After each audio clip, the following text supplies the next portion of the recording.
सद्गुणशालिनं चिदचिदि व्याप्तं च दिव्याकृतिं जीवेशाक्षरमुक्तकोटिसुखदं नैकावताराधिपं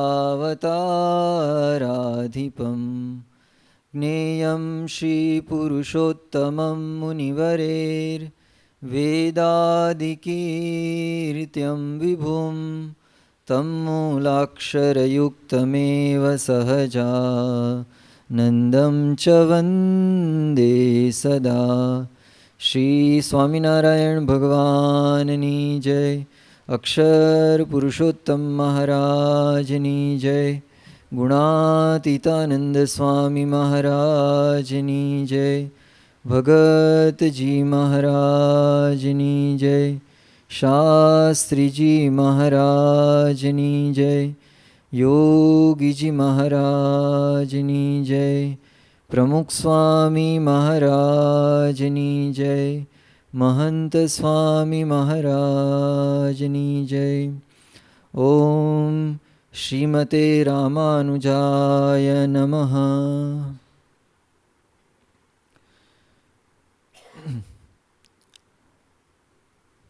આજનો વિષય છે ભક્તિ માર્ગ પ્રવર્તક શ્રી રામાનુજાચાર્ય. ભારત વર્ષની અંદર જુદા જુદા સિદ્ધાંતોને પ્રવર્તાવનારા ઘણા બધા આચાર્યો થયા છે.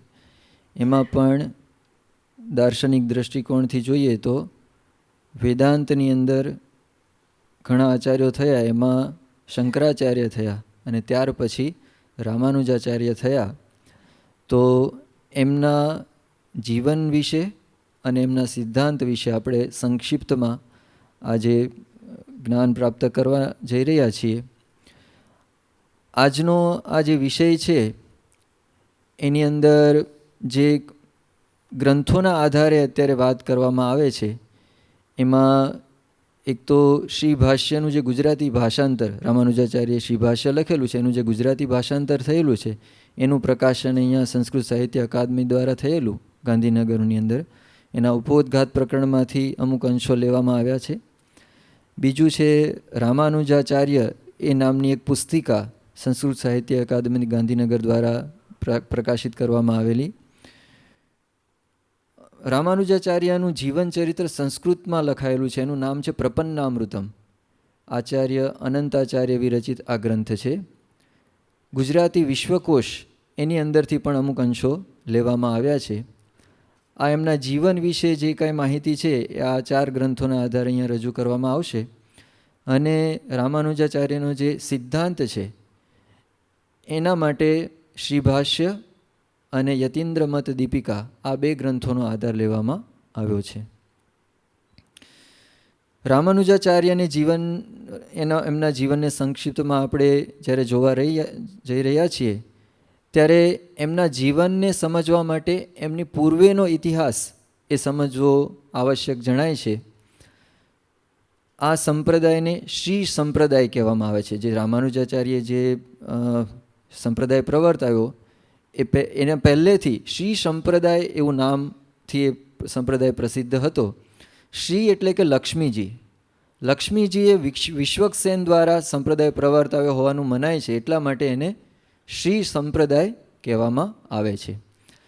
આ સંપ્રદાયની પરંપરામાં 2 પ્રકાર છે. એક તો આલવારો અને બીજા છે આચાર્યો. આલવારો એટલે કે આલવાર શબ્દ એ તામિલ ભાષાનો શબ્દ છે. એનો અર્થ થાય છે કે પરમાત્માની ભક્તિમાં નિમગ્ન એવો ભક્ત. એના માટે આલવાર શબ્દ વપરાય છે. અને ખાસ કરીને જે આલવાર શબ્દ મુખ્ય જે 12 વૈષ્ણવ ભક્તો થયા એમના માટે આ શબ્દ વધારે પ્રસિદ્ધ થયેલો છે.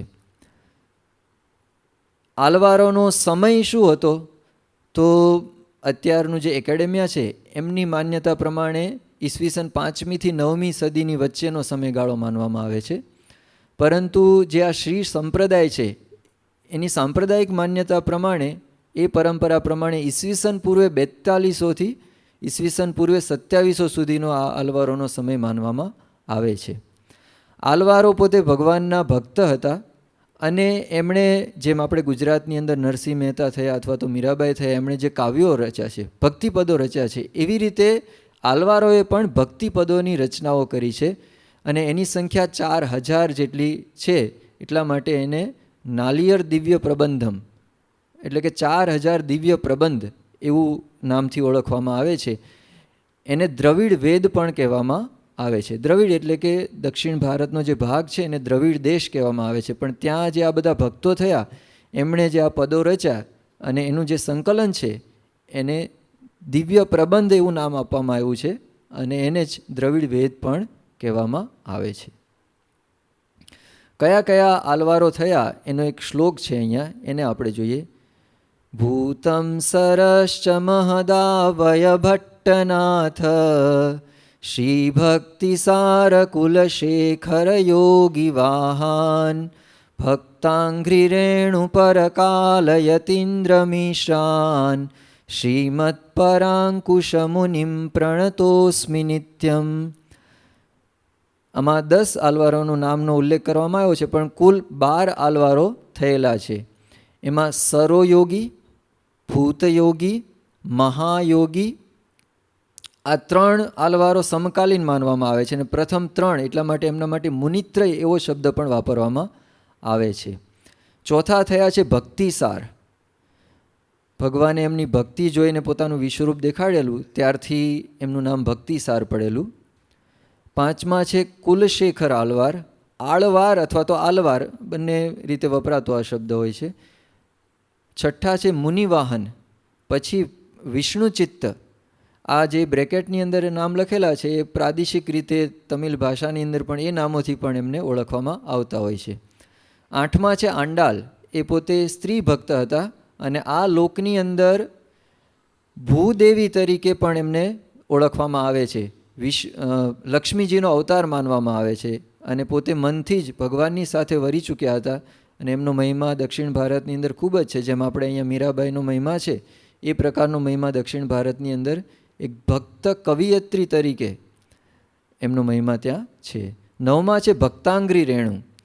એ પોતે ભગવાનના દાસ માનીને ભક્તિ કરતા અને ભક્તોની સેવાને ભગવાનની સેવા સમજતા અને ભક્તોની ચરણ રજને ઈચ્છતા, એટલા માટે એમને ભક્તાંઘ્રી રેણુ એ નામથી પણ ઓળખવામાં આવે છે. 10મા છે પરકાલ અને 11માં છે મધુર કવિ આલવાર અને 12મા છેલ્લા જે આલવાર માનવામાં આવે છે શઠકોપ અથવા તો નમ્માળવાર એ નામના આલવારો આ બધા થયેલા છે.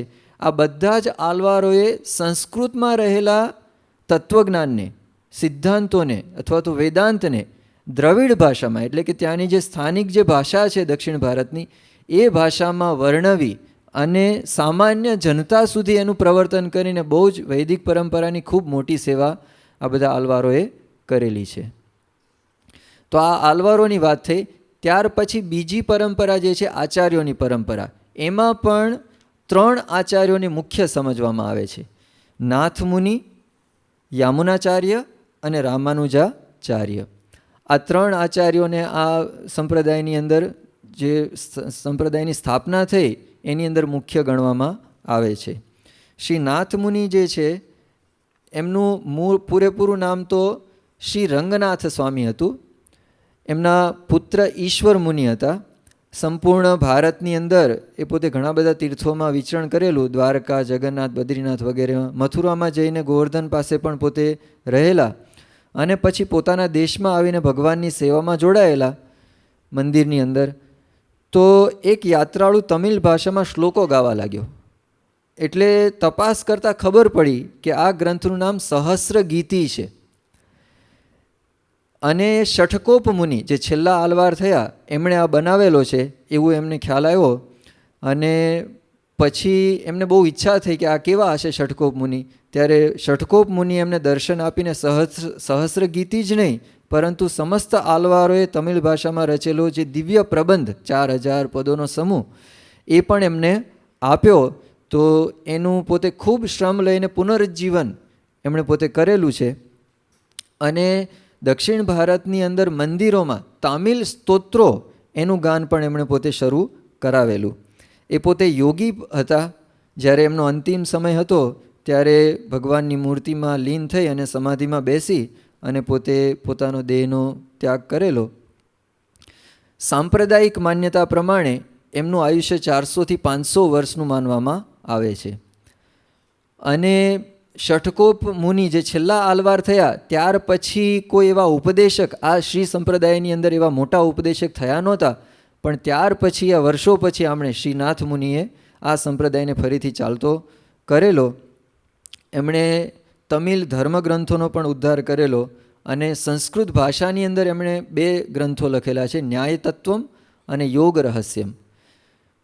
રામાનુજ વિશિષ્ટાદ્વૈત સંપ્રદાયની અંદર બહુ જ મોટા એક વિદ્વાન થઈ ગયા આચાર્ય વેદાંત દેશિક, જેમના ગ્રંથો પણ અત્યારે યુનિવર્સિટીઓની અંદર ભણાવવામાં આવતા હોય છે.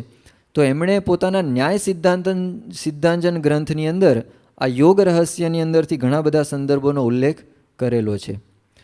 ત્યાર પછીના જે આચાર્ય છે એ યામુનાચાર્ય. નાથ મુનિ જેની વાત હમણાં આપણે સાંભળી એમના પૌત્ર થાય. અને એ નાથ મુનિએ યમુનાના કિનારે થોડો સમય માટે નિવાસ કરેલો. ત્યારે એમણે વાત કરેલી કે એમનો જે પુત્ર ઈશ્વર મુનિ, એમના પુત્ર, એમનું નામ યામુન એવું નામ પાડવું, કારણ કે પોતે યમુનાના કિનારે રહેલા એની સ્મૃતિ રૂપે. તો જ્યારે આ પુત્રનો જન્મ થયો ઈશ્વર મુનિને, એનું નામ યામુન પાડવામાં આવ્યું. એ યામુનાચાર્ય તરીકે પછીથી ઓળખાયા અને રામાનુજાચાર્યના ગુરુ પોતે હતા. તો જ્યારે પોતે નાના હતા યામુનાચાર્ય અને મહાભટ્ટ નામના વિદ્વાન પાસે રહીને પોતે અભ્યાસ કરતા હતા અને ખૂબ જ તેજસ્વી મેધા એમની હતી અને ઘણા બધા શાસ્ત્રોનું જ્ઞાન બહુ જ કુશળતાથી ખૂબ સરળતાથી એમણે પ્રાપ્ત કર્યું. હવે એ વખતે દેશની અંદર ત્યાંના રાજાનો એક પુરોહિત હતો, એને કર લેવા માટેનું રાજાએ સોંપેલું. તો એનો માણસ જ્યારે યામુનાચાર્ય પોતાના ગુરુજી પાસે અભ્યાસ કરતા હતા ત્યારે કર લેવા માટે એમના માણસ આવ્યો અને કાગળ આપ્યો. તો કાગળ જોયો અને યામુન મુનિએ એ કાગળને ફાડી નાખ્યો જોઈને અને પોતે એવી વાત કરી, સંસ્કૃતમાં શ્લોક લખીને મોકલ્યો. પણ એનો ભાવાર્થ એવો છે કે અમે કેવળ કવિ નથી, અમે કેવળ શાસ્ત્રજ્ઞાતા નથી, પરંતુ પ્રતિવાદીના ડોળને ચીરી નાખવામાં સમર્થ છીએ. એટલે આવી વાત એમણે લખીને મોકલી અને પુરોહિત પાસે આ શ્લોક ગયો. એ પોતે તો ગુસ્સે થયા અને એમણે રાજાને ફરિયાદ કરી. અને રાજાએ પછી એવું આયોજન ગોઠવું કે યામુન મુનિ અને આ પુરોહિત એ બંનેની વચ્ચે શાસ્ત્રાર્થ થાય. આખી સભા બોલાવી. રાજાની રાણીનો જે પિયરનો ધર્મ હતો એ વૈષ્ણવ ધર્મ હતો. એટલે રાણીએ વાત કરી કે યામુન મુનિ, અમારા જે સંપ્રદાયના યામુન મુનિ છે એનો વિજય થશે. તો રાજા કે નહીં થાય. તો કે થાય તો? ત્યારે રાજા કે તો મારું અર્ધાસન આપી દઉં. પણ ન થાય તો? ત્યારે રાણી કે તો હું તમારી દાસી થઈને રહીશ. આવી રીતે શરત થઈ અને પછી શાસ્ત્રાર્થ થયો અને યામુન મુનિએ પેલા પુરોહિતને શાસ્ત્રાર્થની અંદર હરાવ્યા અને એમણે હાર સ્વીકારી. અને એ વખતે રાણી છે એ યામુન મુનિના ચરણમાં પડી ગઈ અને રાજાને કીધું કે આમને અર્ધાસન આપી દો, એટલે કે અડધું રાજ્ય. એટલે રાજાએ પછી અડધું રાજ્ય એમને આપી દીધું. એ પોતે ત્યાં ન રહ્યા પણ પોતાના ઘરે ગયા. પણ રાજાએ બધું છત્ર ચામર વગેરે જે રાજકીય આખી જે વ્યવસ્થા એમને એમના ઘરે આખી એના વૈભવની વ્યવસ્થા પૂરી પાડી. ત્યાર પછી યામુન મુનિએ લગ્ન કર્યા અને એમને 4 પુત્ર થયા. હવે આ રીતે એમનું જીવન ચાલતું હતું. એક રાજા તરીકે પોતે જીવન જીવતા હતા. પણ જે નાથ મુનિની આપણે વાત કરી, એમણે એમના એક શિષ્યને પુંડરીકાક્ષ નામના શિષ્યને આજ્ઞા કરેલી કે તારે શાસ્ત્રોનું રહસ્ય મારો પૌત્ર યામુન છે એને તારે આપવાનું. પણ એનો તો અંતકાળ આવી ગયો. એટલે પુંડરીકાક્ષે પછી રામમિશ્ર નામના પોતાના શિષ્યને વાત કરી કે આ બધું શાસ્ત્રોનું રહસ્ય જે છે એ તારે યામુન મુનિને આપવાનું છે. હવે રામમિશ્ર આવ્યા તો ખરા, પણ આ તો રાજા તરીકે જીવન જીવતા હતા એટલે એમની પાસે જઈ શકાતું નહોતું. એટલે રામમિશ્રે પછી યુક્તિ કરી અને રોજ ભાજી લાવી અને જે યામુન જે રાજા હતા એમના સેવકને આપી દે. અને રોજ યામુન રાજા આ ભાજી જમે. એક દિવસ એમણે જાણીને જ એવું કર્યું કે ભાજી ન આપી. એટલે રોજ ભાજી આવતી હતી ને આ દિવસે ના આવી, એટલે પછી એમણે વિચાર કર્યો કે આ કેમ ભાજી નથી આવી. ત્યારે ખબર પડી કે પેલા એક બ્રાહ્મણ છે રામમિશ્ર નામના, એ ભાજી લાવતા હતા. એટલે એમને બોલાવ્યા અને યામુન મુનિ એમના ઉપર રાજી થઈને કીધું કે તમે કંઈક માગો. ત્યારે એમણે કીધું કે હું તમારે ત્યાં આવું ત્યારે મને કોઈ અટકાવે નહીં એવો બંદોબસ્ત કરો. અને પોતાની સાથે શ્રીમદ ભગવદ્ ગીતાનું ગ્રંથ પણ લઈને આવેલા. યામુન મુનિ આમ તો સંસ્કારી હતા એટલે એમનું ધ્યાન ગ્રંથ ઉપર ગયું અને પછી કીધું કે આ શું છે, લાવો વાંચવા દો. ત્યારે રામમિશ્રે વાત કરી કે તમારી દ્રષ્ટિએ નહીં પણ અમારી દ્રષ્ટિથી જુઓ તો તમને ખ્યાલ આવશે. અને પછી રામમિશ્રે એમને બધી સમજાવ્યું. એમાં જે મામે એકમ શરણમ વ્રજ એ બધી વાત આવી ગીતાના અંતના ભાગની અંદર. એના આધારે એમને પ્રપત્તિનો અર્થ આ રામાનુજ સંપ્રદાયની અંદર વિશેષપણે આ શબ્દ વપરાય છે, પણ એનો અર્થ થાય છે શરણાગતિ. ભગવાનની શરણાગતિ સ્વીકારવી, એની બધી વાત સમજાવી એમને. તો યામુન મુનિ તો પૂર્વના બહુ બલિષ્ઠ સંસ્કારવાળા હતા અને તરત જ એમણે પોતે એમને આ બધી વાત સમજાય અને સંસારનો બંધનો છોડવા માટે એમની ઉત્સુકતા પોતે બતાવી. ત્યારે રામમિશ્રે વાત કરી કે પહેલાં તો તમારા દાદા તમને જે શાસ્ત્રનું રહસ્ય આપવાની વાત મને કરી ગયા છે એ તમે સાંભળી લો, પછી હું તમને ઉપદેશ આપીશ. અને એ બધી વાત એમને સમજાવી, શાસ્ત્રો સમજાવ્યા. ત્યાર પછી એમને પોતાની સાથે શ્રી રંગનાથ, જે તિરુચિરાપલ્લી અત્યારે કહેવાય છે, એ શ્રી રંગ ક્ષેત્ર, ત્યાં પોતે લઈ ગયા અને ત્યાં મંદિરની અંદર જ પોતે સંસારનો આખો વૈભવ છોડી અને ત્યાં યામુનાચાર્ય રહ્યા. અને શ્રી રંગનાથજી એમનું કૈંકર્ય એટલે કે સેવકત્વ એ પોતે સ્વીકારીને ત્યાં રહ્યા અને પોતે ભગવાનની સેવા કરતા હતા. એ યામુન મુનિ પછી ભગવાનની સેવા કરતાં કરતાં એમના પછી બધા શિષ્યો પણ ઘણા બધા થયા. એમાં મુખ્ય 20 શિષ્યો હતા અને એમાંથી પણ 5 શિષ્યો હતા એમને બધી જુદી જુદી વિદ્યાઓ આપી. એ 5 શિષ્યોને જે વિદ્યાઓ આપી એ આ પ્રમાણે હતી. એમના જે મોટા પુત્ર હતા એમને દિવ્ય ગાન શીખવ્યું અને શ્રી રંગનાથજી એટલે કે જે ભગવાનની આગળ સહસ્ર ગીતિ ગાવાનું કામ સોંપ્યું. કાંચીપૂર્ણ સ્વામીને સંપ્રદાયના રહસ્યભૂત મંત્ર અને મંત્રના અર્થો એ પોતે આપ્યા. ગોષ્ઠીપૂર્ણ સ્વામીને પરમ પુરુષાર્થ એટલે કે મોક્ષની વાત બધી સમજાવી. માલાકારને દ્રવિડ પ્રબંધ, જે 4000 પદોનો સમૂહ હતો, એ એમને અર્થ સહિત બધું સમજાવ્યા, જે બધા જ વર્ણ અને બધી જ જાતિ માટે ઉપયોગી હતા. સ્ત્રી, પુરુષ અથવા તો કોઈ પણ પ્રકારના વર્ણ, 4 વર્ણને ઉપયોગી હતા. અને મહાપૂર્ણ સ્વામીને 5 સંસ્કાર આપ્યા. એટલા માટે એ પોતે શ્રુતિ, સ્મૃતિ, પુરાણ, ઇતિહાસ અને પંચરાત્ર વગેરેની એ બધા શાસ્ત્રોની અંદર પોતે અગ્રેસર થયા. તો આ રીતે પોતાના શિષ્યોને એમણે બધી વિદ્યાઓ આપી. અને યામુનાચાર્યએ જે ગ્રંથો લખ્યા છે એમાંના મુખ્ય ગ્રંથો સિદ્ધિત્રયમ, પુરુષ નિર્ણય, આગમ પ્રામાણ્ય, કાશ્મીર આગમ પ્રામાણ્ય, શ્રીમદ ભગવદ્ ગીતાર્થ સંગ્રહ અને સ્તોત્ર રત્નમ, આ બધા ગ્રંથોની રચના કરી. રામાનુજાચાર્ય પણ પોતાના ગ્રંથોની અંદર પોતે જે ગ્રંથો લખ્યા એમાં આ ગ્રંથોના ઘણા બધા સંદર્ભોનો ઉપયોગ એ રામાનુજાચાર્ય પણ કરેલો છે. એટલે આ બીજા આચાર્ય થયા યામુનાચાર્ય. ત્યાર પછી થયા રામાનુજાચાર્ય. તો રામાનુજાચાર્ય વિશે જોઈએ તો એમનો જન્મ જે છે એ ચેન્નાઈથી લગભગ 40 કિલોમીટર દૂર અત્યારે જે સ્થાન છે શ્રી પેરુમ્બુદુર, ભૂતપુરી તરીકે એને ઓળખવામાં આવતું હતું, અત્યારે એને શ્રી પેરુમ્બુદુર એવા નામથી ઓળખવામાં આવે છે. ઈસવીસન 1017ની ચૈત્ર શુક્લ પંચમીના દિવસે ગુરુવારે મધ્યાહન સમયે એમનો જન્મ થયેલો. એમના પિતાનું નામ કેશવ અથવા તો કેશવાર્ય અને માતાનું નામ કાંતિમતી હતું. એમનું જન્મનું નામ લક્ષ્મણ અથવા તો લક્ષ્મણાર્ય હતું, પણ લક્ષ્મણ એ રામચંદ્ર ભગવાનના નાના ભાઈ હતા. એ રીતે પછીથી એમને રામાનુજ તરીકે ઓળખવામાં આવ્યા. જ્યારે નાના હતા ત્યારથી જ એમણે પોતાના પિતા પણ એવા પંડિત હતા, તો એમની પાસે જ કુળના રિવાજ પ્રમાણે ઉપનયન આદિ સંસ્કાર બધા પ્રાપ્ત કર્યા અને પિતાએ જ એમને વેદનું અધ્યયન કરાવ્યું. અને નાની ઉંમરે જ એમના લગ્ન પણ કરાવી દીધેલા. પણ 16 વર્ષની જ્યારે એમની ઉંમર થઈ ત્યારે એમના પિતાનું અવસાન થયેલું, એટલે એમનો વિદ્યાભ્યાસ પછી ત્યાં અટકી ગયો. પણ ત્યાર પછી એ પોતે રામાનુજાચાર્ય પોતાનું જે જન્મનું સ્થાન એ છોડી અને ત્યાંથી નજીકમાં જ શ્રી કાંચીપુરમ છે, અત્યારે પણ એ કાંચીપુરમ તરીકે જ ઓળખાય છે. તો ત્યાં આવી અને પોતે આગળ વિદ્યાનો અભ્યાસ પોતે કરવા લાગ્યા. તો વેદનું અધ્યયન તો પિતા પાસે કરેલું, પરંતુ ત્યાં આવીને હવે એમને મીમાંસા વગેરે શાસ્ત્રોનો અભ્યાસ કરવો હતો. એટલે કાંચીપુરમની અંદર એક યાદવ પ્રકાશ નામના બહુ મોટા વિદ્વાન રહેતા હતા અને પોતે અધ્યયન ઘણા બધાને કરાવતા હતા. એટલે એમની પાસે જઈ અને પોતે રામાનુજ પોતે અભ્યાસ કરવા લાગ્યા. એમની પાસે રહીને પૂર્વ મીમાંસા પૂરી કરી. પૂર્વ મીમાંસા એટલે કે ભારતની અંદર જે 6 દર્શનો છે એમાંનો એક દર્શન પૂર્વ મીમાંસા, મીમાંસા તરીકે પણ ઓળખવામાં આવે છે.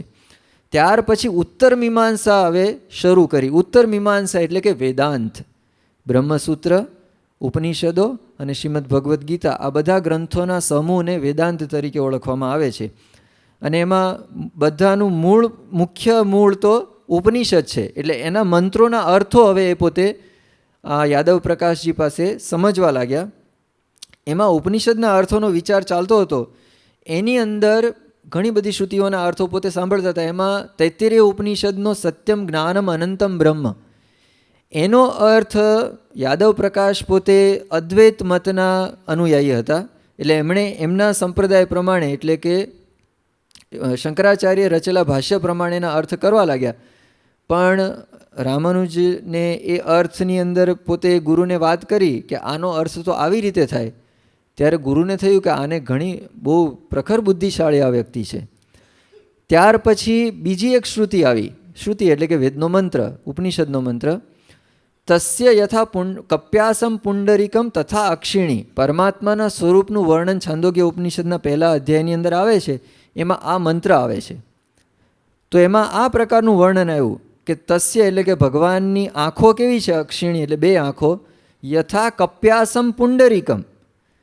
ત્યારે યાદવ પ્રકાશ જે ગુરુજી હતા એમણે જે રીતે અર્થ કર્યો કે મરકટ એટલે કે વાંદરો હોય એને બેસવાનું જે સ્થાન હોય એવી ભગવાનની એવી આંખો છે બ્રહ્મની.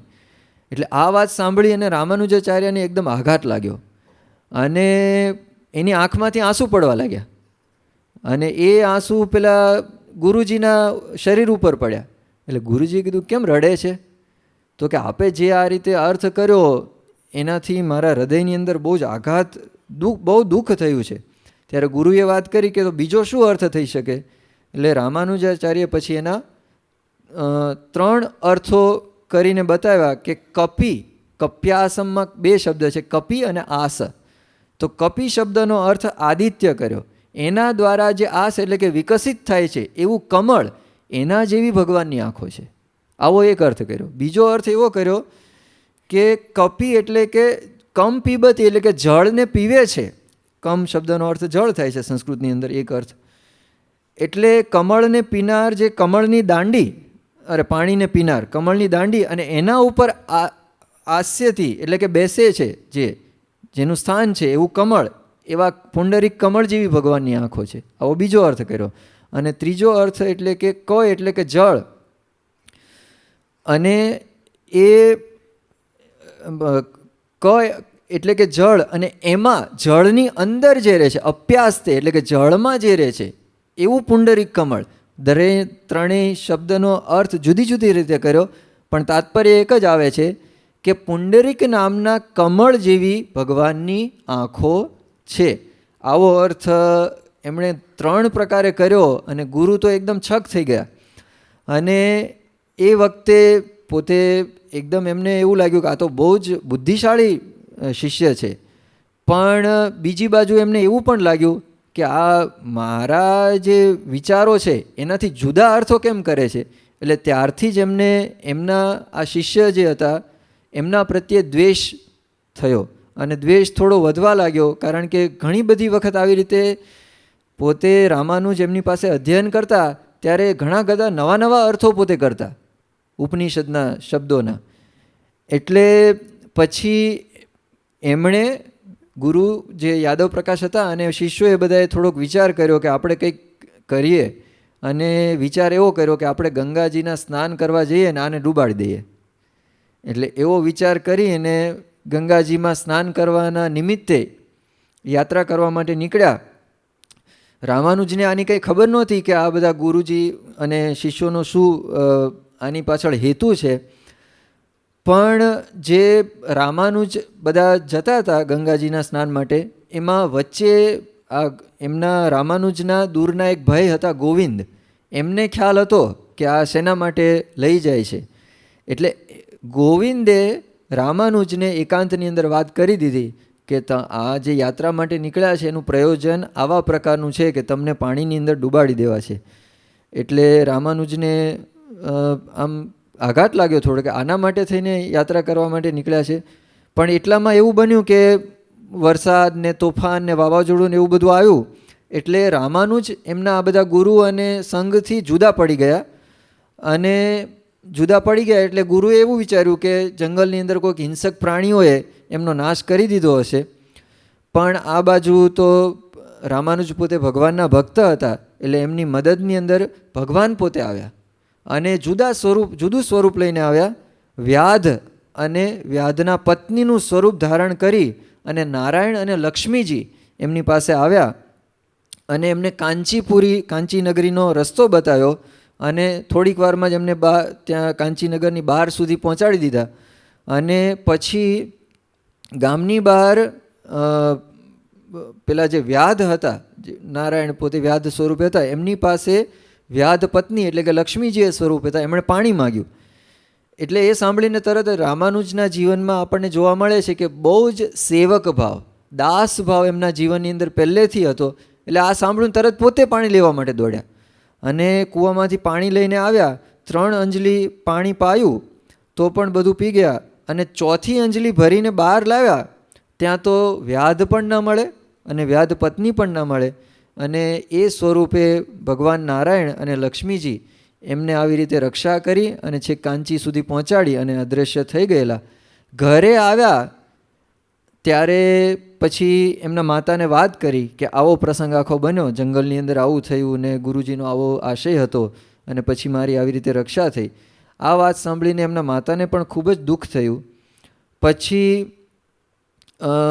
કાંચીપુર રામાનુજાચાર્ય પછી ભણવાનું થોડો સમય બંધ કર્યું. ગુરુજી તો ત્યાં ગયેલા, પણ પોતે એ સમય દરમિયાન કાંચીપુરમની અંદર વિષ્ણુ કાંચી કરીને એક મંદિર છે, વિષ્ણુ ભગવાનનું મંદિર. એ વરદરાજ વિષ્ણુ એ એમના મુખ્ય પ્રતિમા છે, એમની એ મૂર્તિ છે. તો એમની સેવાની અંદર પોતે જોડાયા અને ખાસ કરીને જે ભગવાનને પાણી ધરાવવાનું આવે એ પાણી ભરવાની સેવામાં પોતે જોડાઈ ગયા. હવે બીજી બાજુ જોઈએ તો રામાનુજાચાર્યની આવી પ્રખર બુદ્ધિની વાતો આજુબાજુના વિસ્તારોમાં ઘણી બધી જગ્યાએ, ખાસ કરીને દક્ષિણ ભારતમાં ફેલાયેલી. એમાં રંગનાથજી, શ્રીરંગ ક્ષેત્રમાં રંગનાથજીના મંદિરની અંદર જે યામુનાચાર્યજી રહેતા હતા, એણે આ વાત સાંભળી. ત્યારે એમણે આ વાત સાંભળીને મનમાં થયું કે પુરાણની અંદર શેષાવતાર આચાર્ય થવાની જે ભવિષ્યવાણી છે એ આ પુરુષમાં સિદ્ધ થવાની છે એવું એમને લાગ્યું. અને પોતે વરદરાજ એટલે કે વરદરાજ કાંચીપુરમની અંદર વિષ્ણુ કાંચી, એમના જે વિષ્ણુ ભગવાનનું નામ વરદરાજ છે, એમના દર્શનના નિમિત્તે કાંચીપુર આવ્યા. હવે એ જ વખતે પેલા યાદવ પ્રકાશ જે રામાનુજાચાર્યના ગુરુજી હતા એ પાછા આવી ગયેલા. અને રામાનુજાચાર્ય કેવા કે એકદમ એમને પોતાના ગુરુ પ્રત્યે દ્વેષ નહોતો બંધાયો, એટલે ફરીથી પાછા એમની પાસે અભ્યાસમાં જોડાઈ ગયેલા. એટલે આવું પોતાનું એકદમ ઉદાર દિલ અને ક્ષમાની ભાવના હતી અને પોતે અભ્યાસ કરતા હતા. યામુનાચાર્યજી ત્યાંથી શ્રીરંગથી અહીંયા કાંચીપુરમ આવ્યા અને જોયું કે આ તો યાદવ પ્રકાશ પાસે અભ્યાસ કરે છે. એટલે યામુનાચાર્યને લાગ્યું કે અત્યારે જો હું એમને આ બધી વાત કરીશ, કંઈક એમને મળીશ તો યાદવ પ્રકાશને કંઈક જુદો અર્થો કાઢશે. એટલે એમને એ ઠીક ન લાગ્યું એમને મળવાનું. પાછા પોતે શ્રીરંગપુર આવી ગયા અને પોતે રામાનુજાચાર્યજી અભ્યાસ કરતા હતા. હવે એ દરમિયાન એક પ્રસંગ એવો બન્યો કે કાંચી નગરીની અંદર રાજાની પુત્રીની અંદર બ્રહ્મ રાક્ષસનો પ્રવેશ થતો હતો. એના કાઢવાના ઘણા બધા ઉપાયો કરેલા અને બધા વ્યર્થ જતા હતા. હવે આજે રામાનુજાચાર્યના ગુરુજી હતા યાદવ પ્રકાશ, એ પણ આવા કાર્યો કરતા હતા. કોઈક આવા ભૂત પ્રેતાદિક હોય તો એને કાઢવાના એ પોતે ઉપાયો કરતા, મંત્રો પણ બોલતા. એટલે એમની પાસે આમના રાજાના દીકરીને લાવવામાં આવ્યા. પણ એ તો એની અંદર જેણે પ્રવેશ કરેલો એમણે હસીને વાત કરી કે તું વૃથા પાંડિત્યનો આડંબર કરે છે, પૂર્વજન્મમાં તું કોણ હતો એ જાણે છે? એમ કરીને આમ થોડુંક ધમકાવીને વાત કરી, પૂર્વની હકીકત કીધી કે હું એ જે બ્રહ્મ રાક્ષસનો પ્રવેશ એમાં હતો એમણે વાત કરી કે હું પૂર્વજન્મમાં બ્રાહ્મણ હતો પણ ક્રિયાભ્રંશથી બ્રહ્મ રાક્ષસ થયો છું. પણ તું તો પૂર્વજન્મમાં ઘો હતો અને તળાવમાં અજીઠા પતરાળા નાખતા તેનાથી તું પોતાનો નિર્વાહ કરતો હતો. સુભાગ્યે એક વખત કોઈક ભક્તનો પ્રસાદ આરોગી એ પતરાળા નાખ્યા હતા, એના દાણા તારા ભાગમાં ખાવામાં આવ્યા, એના પુણ્યથી આ બ્રાહ્મણનો દેહ તને પ્રાપ્ત થયો છે. પણ મૂળ તો તું તમોયોનિનો જીવ છો. અને એ આ બધી વાતચીત રાજાના દરબારમાં ચાલતી હતી. એમાં દૂર રામાનુજ બેઠા હતા.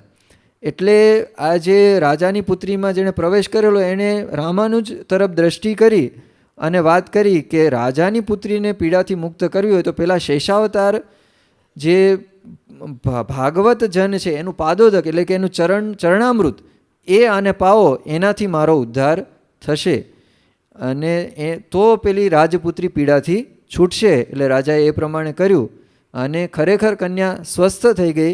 એનામાંથી જે વળગાડ હતો એ બધો નીકળી ગયો. એટલે રાજાએ રામાનુજાચાર્યનું સન્માન કર્યું, એને એનો કનકાભિષેક કર્યો, ઘણું બધું દ્રવ્ય આપ્યું. પણ રામાનુજાચાર્યના જીવનમાં આ એક વાત આપણે પહેલાં પણ જોઈ કે એમના જીવનમાં બધા માટે આદર અને કોઈક માટે કંઈક કરવું એવો ભાવ પહેલેથી રહેતો હતો. તો આ બધું જે દ્રવ્ય રાજાએ આપ્યું પાછું પોતાના ગુરુને આપી દીધું, યાદવ પ્રકાશને.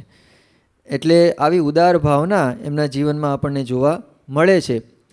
બીજી બાજુ હવે યામુનાચાર્યજી કાંચીપુરમમાં રામાનુજને મળ્યા વગર પાછા શ્રીરંગમ પહોંચી ગયેલા. પણ હવે એમને લાગ્યું કે મારો અંતિમ સમય હવે નજીક આવી રહ્યો છે. એટલે છેલ્લા 8 દિવસ બાકી છે એવું એમને લાગ્યું. ત્યારે રામાનુજને શ્રીરંગમ તેડી લાવવા માટે એમના એક શિષ્ય હતા, મહાપૂર્ણ સ્વામી, યામુનાચાર્યજીના શિષ્ય હતા. એમને કીધું કે તમે રામાનુજને અહીંયા લઈ આવો.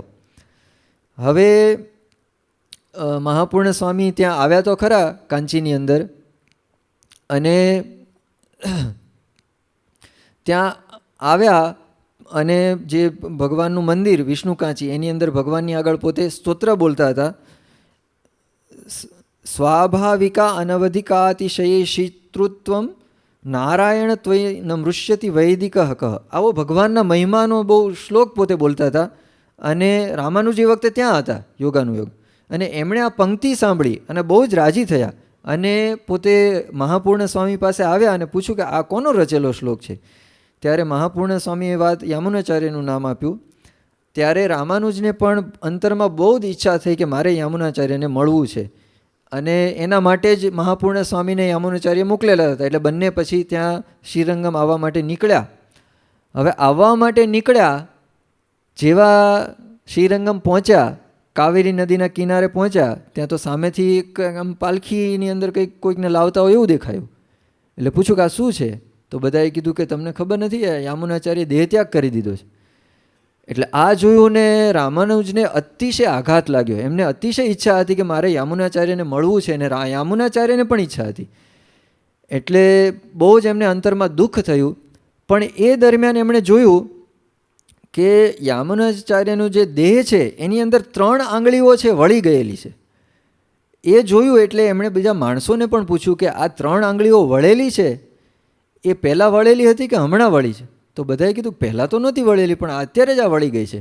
એટલે એના ઉપરથી રામાનુજે મનમાં વિચાર્યું કે એમને પોતાને કંઈક એવો ખ્યાલ આવ્યો કે મને ખ્યાલ આવી ગયો કે આ શું કહેવા માગે છે. એમને મનોમન યામુનાચાર્યને ગુરુજી તરીકે સ્વીકારી લીધેલા. એટલે પોતે વિચાર કર્યો કે આ ગુરુજી શું કહેવા માગે છે. એ પોતે વિચાર કરીને બોલ્યા અને એમણે કીધું કે આ 3 પ્રતિજ્ઞા કરું એમ આપની ઈચ્છા છે. હવે એમનો તો પોતે હતા નહીં, પણ એમનો દેહ હતો. એમની આગળ પોતે પ્રતિજ્ઞા કરી કે એક તો બ્રહ્મસૂત્ર ઉપર શ્રી ભાષ્ય લખવું. આવું બોલ્યા ત્યાં પહેલી આંગળી સીધી થઈ ગઈ. પછી બીજી વાત કરી એમણે કે શ્રી પરાશર મુનિ, જેમણે વિષ્ણુ પુરાણ લખેલું છે, એમનો ઉપકાર જાણીને કોઈક બીજા જે શિષ્ય હોય એમનું નામ પરાશર નામ રાખવું, તો બીજી આંગળી સીધી થઈ ગઈ. અને ત્રીજો સંકલ્પ એમણે કર્યો, પ્રતિજ્ઞા કરી કે જે શઠકોપ મુનિ થઈ ગયા એમનું નામ પણ કોઈક શિષ્યનું રાખવું. ત્યારે ત્રીજી આંગળી સીધી થઈ ગઈ. અને રામાનુજાચાર્યને પણ પ્રતીતિ આવી કે ગુરુની મારી પાસે આવું કરાવવાની ઈચ્છા છે. આ રીતે પોતે સંકલ્પ ધારણ કર્યો. ને ત્યાર પછી તો રામાનુજાચાર્યજીનો અગ્નિ સંસ્કાર ને બધું થયું. પછી રામાનુજને ખૂબ જ આઘાત લાગેલો કે મારે જેને મળવું હતું એમને ગુરુ તરીકે પોતે માનતા હતા, એ પોતે દેહ છોડીને જતા રહ્યા. એટલે પછી શ્રીરંગમમાંથી પાછા પોતે કાંચીપુરમ આવી ગયા અને વરદરાજ વિષ્ણુની સેવામાં પોતે જોડાઈ ગયા. અને એ વખતે પછી ત્યાં આ યામુનાચાર્યની જે એક શિષ્ય કાંચીપૂર્ણ, એ ત્યાં કાંચીપુરમની અંદર રહેતા હતા. તો એમની વિશેષતા એવી હતી, આમ બહુ ભણેલા કે બહુ પંડિત હોય એવું નહોતું કાંચીપૂર્ણનું, પણ ભગવાનની સાથે વાતો કરતા. એટલે રામાનુજને કંઈક પૂછવું હોય ભગવાનને તો કાંચીપૂર્ણ દ્વારા પૂછાવે. એટલે એમણે પછી 6 પ્રશ્ન કાંચીપૂર્ણ દ્વારા વરદરાજ વિષ્ણુ ભગવાનને પૂછાવ્યા અને એમનો ઉત્તર 1.5 શ્લોકની અંદર ભગવાને આપ્યો. અહમ એવ પરમ તત્વમ દર્શને ભેદમેવ ચ ઉપાયેષુ પ્રપત્તિ સ્યાદ અંતિમ સ્મૃતિ વર્જનમ દેહાવસાને મોક્ષમ ચ મહાપૂર્ણ સમાશય. આવી રીતે એમણે જવાબ આપ્યા કે હું જ પરમ તત્વ છું. શાસ્ત્રની અંદર જીવ અને પરબ્રહ્મના ભેદનું પ્રતિપાદન છે. સાધનોની અંદર મુખ્ય પ્રપત્તિ છે. અને અંતે સંસારની વાસનાની સ્મૃતિનો અને બધાનો ત્યાગ કરવાનો છે અને ભગવાનનું સ્મરણ કરવાનું છે. અને દેહાવસાને મોક્ષ થાય છે. એ આવો જે પ્રપત્તિવાળો શરણાગતિવાળો વ્યક્તિ હોય એનો મોક્ષ થાય છે અંતકાળે. અને મહાપૂર્ણ સ્વામીનો આશ્રય કરી એમનું શિષ્યત્વ સ્વીકારીને એમનો આશ્રય કરવો, આવી વાત ભગવાને કાંચીપૂર્ણ દ્વારા કહી. એટલે એમની આજ્ઞા પ્રમાણે રામાનુજ પછી કાંચીપુરમથી ત્યાં શ્રીરંગમની અંદર આવ્યા અને મહાપૂર્ણ સ્વામી પાસે સાંપ્રદાયિક દીક્ષા, મંત્ર દીક્ષા ગ્રહણ કરી અને એમની પાસેથી ઉપદેશ ગ્રહણ કર્યો.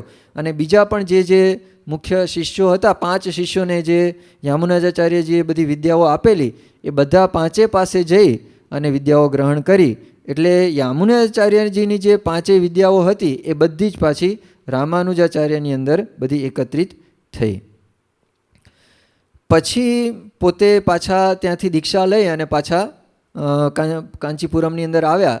હવે એમના જે પત્ની હતા આમ વ્યવહારની દ્રષ્ટિએ કુશળ હતા, પરંતુ એમનો સ્વભાવ જે હતો એ રામાનુજને અનુકૂળ નહોતો આવતો. કારણ કે રામાનુજ પોતે ભગવાનના ભક્તોનો મહિમા સમજે, સેવા કરે, પણ એ આ એમના પત્નીને બહુ માફક નહોતું આવતું. એટલે એક વખત એવું બનેલું કે ગરીબ અતિથિ મળેલો રસ્તામાં રામાનુજને, તો એમણે જમવા માટે પોતાના ઘરે મોકલેલો. તો એમના પત્નીએ એમને બહાર કાઢી મૂક્યા જમાડ્યા વગર. એટલે રામાનુજને દુઃખ થયું. બીજી વખત એવું થયું, જે કાંચીપૂર્ણ સ્વામી હતા, કાંચીપુરમમાં રહેતા હતા, એમના ઘરે જમવા માટે એમને બોલાવેલા. તો એમને કોઈક નિમ્ન જ્ઞાતિના હશે એ જમાના પ્રમાણે, પણ એવું જાણીને એમના પત્નીએ જ્યારે જમીન ઊભા થયા તો એમનું જે સ્થાન હતું ને બધું સાફસૂફી કરીને આમ એવું બધું કરવા લાગ્યા, અપવિત્ર છે એવો વિચાર રાખી અને એવું બધું સાફસૂફી કરવા લાગ્યા. એટલે રામાનુજને આ બધું જોયું ને એમનું મન દુભાયું. ત્રીજો એક પ્રસંગ એવો બન્યો કે મહાપૂર્ણ સ્વામી ત્યાં શ્રીરંગમથી કાંચી આવેલા અને રામાનુજે પોતાના ઘરે એમને મહાપૂર્ણ સ્વામીને એમના પત્નીને પોતાના ઘરે રાખેલા, આગ્રહપૂર્વક લઈ આવેલા પોતાના ઘરે. તો એક દિવસ એવું બન્યું કે રામાનુજના પત્ની અને મહાપૂર્ણ સ્વામીના પત્ની એ કૂવા પાસે જળ ભરવા માટે ગયા. અને એમાં કંઈક એવું બન્યું કે મહાપૂર્ણ સ્વામીના પત્ની જે જળ ભરતા હતા એમાંથી કંઈક છાંટો એ પેલા રામાનુજના પત્ની જે પાણી ભરતા હતા ત્યાં ઉડ્યો. એટલે એકદમ એ રામાનુજના પત્ની ગુસ્સે થઈ ગયા અને બહુ જ આકરા શબ્દોમાં એમને ગુસ્સે થયા, ક્રોધ કર્યો, ઝઘડો થયો. એટલે પછી એ મહાપૂર્ણ સ્વામીને પણ આવી ખબર પડી. એટલે એમને થયું કે આવી રીતે અમને અનુકૂળ નથી, તો આપણે અહીંયા ન રહીએ. અને પોતે પછી ત્યાંથી નીકળી ગયા. આ બધું જોયું રામાનુજાચાર્ય, એટલે એમને બહુ જ સંસાર પ્રત્યે એકદમ વૈરાગ્ય થઈ ગયો કે આવું બધું જો આ થતું હોય ને ભગવાનની ને ભગવાનના ભક્તોની સેવા જો સારી રીતે ન થતી હોય તો આ સંસારમાં રહેવું નથી. એમણે કોઈક બ્રાહ્મણ પાસે એક પત્ર લખાયો. એની અંદર જાણે કે પત્નીના પિયરમાંથી એ પત્ર આવ્યો હોય એ પ્રકારના શબ્દો હતા, અને એમને કંઈક પિયરમાં બોલાવે છે એ પ્રકારનો પત્ર આવ્યો. એમના પત્ની તો જવા માટે તૈયાર થઈ ગયા. એમના પત્ની ઘરેથી પિયર ગયા અને તરત જ રામાનુજાચાર્ય પોતે ઘરમાંથી નીકળી ગયા અને સંન્યાસ ગ્રહણ કરી અને પોતે ત્યાં વરદરાજનું જે મંદિર હતું કાંચીનગરીમાં ત્યાં પોતે રહેવા લાગ્યા. સંન્યાસ લીધા પછી ત્યાં મઠની અંદર વરદનાના મંદિર પાસે પોતે નિવાસ કરતા હતા. એમાં પ્રથમ શિષ્ય વત્સાંક મિશ્ર નામના એક કુરુનગરના એક જાગીરદાર હતા અને પછીથી કુરેશ તરીકે પણ પ્રસિદ્ધ થયેલા. એ એમના સૌ પ્રથમ અતિશય બુદ્ધિશાળી હતા. એમના સૌ પ્રથમ શિષ્ય થયા. ત્યાર પછી પણ બીજા બધા શિષ્યો થતા ગયા. એમાં એક વખત જે એમના ગુરુજી રામાનુજાચાર્યના, જેમની પાસે વિદ્યા ભણેલા યાદવ પ્રકાશ, એમના માતા ત્યાં ભગવાનના દર્શન કરવા માટે આવ્યા. એમને રામાનુજના દર્શનથી બહુ શાંતિ થઈ. એટલે યાદવ પ્રકાશને પણ કીધું કે તું પણ એમના દર્શન કરવા માટે જા ને એમનું શિષ્યત્વ સ્વીકાર. હવે એ તો પોતે ગુરુ ભણાવેલું, આને એ કેવી રીતે આવે? એટલે ત્યાં આવ્યા તો ખરા, પણ એમણે તો શાસ્ત્રાર્થ માટે આહ્વાન આપ્યું અને શાસ્ત્રાર્થ ચાલુ થયો તો રામાનુજના જે શિષ્ય હતા કુરેશ, એણે તરત જ યાદવ પ્રકાશને શાસ્ત્રાર્થમાં હરાવી દીધા. એટલે યાદવ પ્રકાશ જે હતા એમનું પછી એમને અંતરદ્રષ્ટિ થઈ, એનું અભિમાન પછી ઓગળી ગયું અને રામાનુજના પગે પડ્યા અને શિષ્ય થયા. એમનું શિષ્યત્વ સ્વીકાર્યું, દીક્ષા લીધી. ત્યાર પછી રામાનુજની આજ્ઞાથી યાદવ પ્રકાશે સંન્યાસીઓના શું ધર્મ હોય એનો એક ગ્રંથ લખ્યો, યતિ ધર્મ સમુચ્ચય એ નામનો ગ્રંથ લખ્યો. ત્યાર પછી રામાનુજાચાર્ય કાંચીમાંથી શ્રીરંગ ક્ષેત્રમાં આવી અને રંગનાથજીના મંદિરની અંદર ત્યાં પોતે મઠની અંદર રહેતા હતા, ત્યાં પોતે વસવાટ કર્યો. અને રામાનુજાચાર્યનું અંતર ખૂબ જ દયાળુ હતું. એનો પણ એક પ્રસંગથી આપણને ખ્યાલ આવે કે ગોષ્ઠીપૂર્ણ સ્વામી જે યામુનાચાર્યજીના શિષ્ય હતા, એમને પોતે વારંવાર વાત કરીને એક મંત્ર આપવા માટે વાત કરેલી, પણ એ આપતા નહોતા. પણ પછી એમણે ઓમ નમો નારાયણાય એ મંત્ર આપ્યો એમને, પણ શરત આપી કે હું જે શાસ્ત્રનું રહસ્ય આપું છું એ બીજા કોઈને તું આપીશ તો તું નરકમાં જઈશ. એટલે આ વાત કરી, મંત્ર લઈને રામાનુજ તો ત્યાંથી નીકળ્યા. પણ એમણે તો વિચાર કર્યો કે નરકમાં જવું પડે તો ભલે, પણ ઘણા બધાનું સારું થતું હોય તો એમ વિચારીને એક ગોપુર, મંદિરનો ગોપુર હતો, ત્યાં ચડી ગયા, કોટ ઉપર ચડી ગયા અને હજારો લોકો માટે દયાના ભાવથી પોતે આ મંત્ર આપવા લાગ્યા બધાને. એટલે આ વાત એ ગોષ્ઠીપૂર્ણ સ્વામીએ જાણી એટલે એમણે રામાનુજને બોલાવીને કીધું તે ગુરુની આજ્ઞા લોપી છે, તેથી તારે નરક યાતના ભોગવવી પડશે. એટલે એ વખતે પછી વાત રામાનુજાચાર્ય કરી કે જો આપની કૃપાથી આ બધા સ્ત્રી પુરુષો મુક્તિ પામશે અને હું એકલો નરકમાં પડીશ તો પણ મને આનંદ થશે. એટલે આવી ભાવના એમના જીવનમાં હતી. એ જોઈ કે પોતાને ભલે નરકમાં પડવું પડે પણ ઘણા બધાનું સારું થતું હોય, આવો ભાવ એમના જીવનમાં જોયો અને ગુરુનો ક્રોધ પછી શમી ગયો અને એ રીતે પછી પાછા પહોંચે ત્યાં રંગનાથજીના મંદિરની અંદર આવીને રહેવા લાગ્યા. એમનો સંપ્રદાય ખૂબ જ પછી વધવા લાગ્યો. હવે કોઈ પણ સંપ્રદાય હોય એમાં આપણે જોયું કે રામાનુજના જીવનની અંદર ઘણા બધા ગુણો તો હતા, પણ સંપ્રદાયની અંદર શાસ્ત્રો પણ એવા હોય બનતા હોય છે કે જેના આધારે સંપ્રદાયનો વ્યાપ થતો હોય. અને યામુનાચાર્ય પાસે પોતે પ્રતિજ્ઞા પણ કરેલી કે અમુક ગ્રંથો લખવાને એવું બધું શ્રી ભાષ્ય લખવું. એટલે એના માટે એમને વિચાર આવ્યો કે બોધાયન નામના એક આચાર્ય થઈ ગયા એમના પૂર્વે ઘણા સમય પહેલાં, અને એમણે બ્રહ્મસૂત્ર ઉપર એક વૃત્તિ લખેલી છે. અને એ ગ્રંથ એમણે સાંભળેલું કે કાશ્મીરની અંદર ગ્રંથાગારની અંદર એ છે. બીજે બધે શોધ્યો પણ ન મળ્યો. પછી ખબર પડી કે કાશ્મીરમાં છે. એટલે કુરેશ એમના જે શિષ્ય હતા એમને વાત કરી કે, અને બીજા શિષ્યોને કીધું હું ને આ કુરેશ અને બીજા અમુક શિષ્યો એ ત્યાં જઈએ છીએ. કાશ્મીર ગયા. કાશ્મીરની અંદર જોયું ત્યાંની લાઇબ્રેરી જે ગ્રંથાલય હતું, ત્યાં જઈને ત્યાંના જે સંભાળનારા જે બધા વ્યવસ્થાપકો હતા એને પણ વાત કરી કે આ ગ્રંથ બોધાયન વૃત્તિ અમારે જોઈએ છે. હવે વાતચીતની અંદર જ ખ્યાલ આવી ગયેલો આ ત્યાંના પંડિતોને કે આ રામાનુજ છે એ બહુ જ બુદ્ધિશાળી છે અને એનો મત આપણાથી જુદો છે. હવે જો આ બોધાયન વૃત્તિ એમને આપીશું તો આપણી સામે પણ એ જીતી અને આપણને પણ એમના સંપ્રદાયમાં લઈ લેશે, એવા બધા ઘણા બધા વિચારો કરીને એમણે કીધું કે તમે જે વાત સાંભળેલી કે આ બોધાયન વૃત્તિ અમારા ગ્રંથાલયમાં છે, વાત સાચી, પરંતુ થોડાક સમયથી અમારે અહીંયા કંઈક એવું થયેલું કે અમુક કીડાઓ પડેલા અને કીડાઓએ એનો નાશ કરી નાખ્યો છે.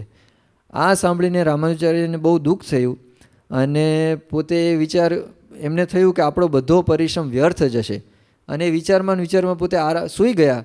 એ વખતે સરસ્વતી દેવીએ એમને દર્શન આપીને વાત કરીને ગ્રંથ પણ એમને આપ્યો. ગ્રંથાલયમાંથી લઈને ગ્રંથ એમને આપી દીધો અને કીધું કે અત્યારે તું નીકળી જા અહીંયાથી અને તારા દેશમાં પહોંચી જાય. એટલે રામાનુજ અને એમના શિષ્યો કુરેશ વગેરે ત્યાંથી નીકળી ગયા. હવે ખૂબ જ ઝડપથી ચાલતા જતા હતા. એમાં પેલા લોકોને અમુક સમય પછી ગ્રંથાલયની સાફસૂફીને બધું કરતા હશે, એમાં ખબર પડી કે બોધાયન વૃત્તિ છે નહીં. એટલે એમને વિચાર આવ્યો કે નક્કી આ દક્ષિણ દેશમાંથી જે પંડિતો આવેલા એ ચોરી કરીને આ ગ્રંથ લઈને જતા રહ્યા લાગે છે. એટલે એકદમ પછી પાછળ ગયા, લગભગ 1 મહિના જેવો સમય વીતી ગયો, પણ પહોંચી ગયા અને આ લોકો પાસેથી બોધાયન વૃત્તિ પાછી લઈને પાછા પોતે જતા રહ્યા. એટલે રામાનુજ એકદમ ઉદાસ થઈ ગયા. ત્યારે કુરેશ નામના જે એમના શિષ્ય હતા એમણે વાત કરી કે આપ ઉદાસ ન થશો, આ ગ્રંથ જ્યારથી આપણને મળ્યો ત્યારથી આપ જ્યારે આરામમાં જતા હતા ત્યારે હું આ ગ્રંથનો પાઠ કરતો હતો અને વારંવાર એની આવૃત્તિ કરવાથી આ ગ્રંથ આખો મને મુખપાઠ થઈ ગયો છે, એ મારા મનની અંદર આખો આવી ગયેલો છે, એટલે હું આપને લખી આપીશ.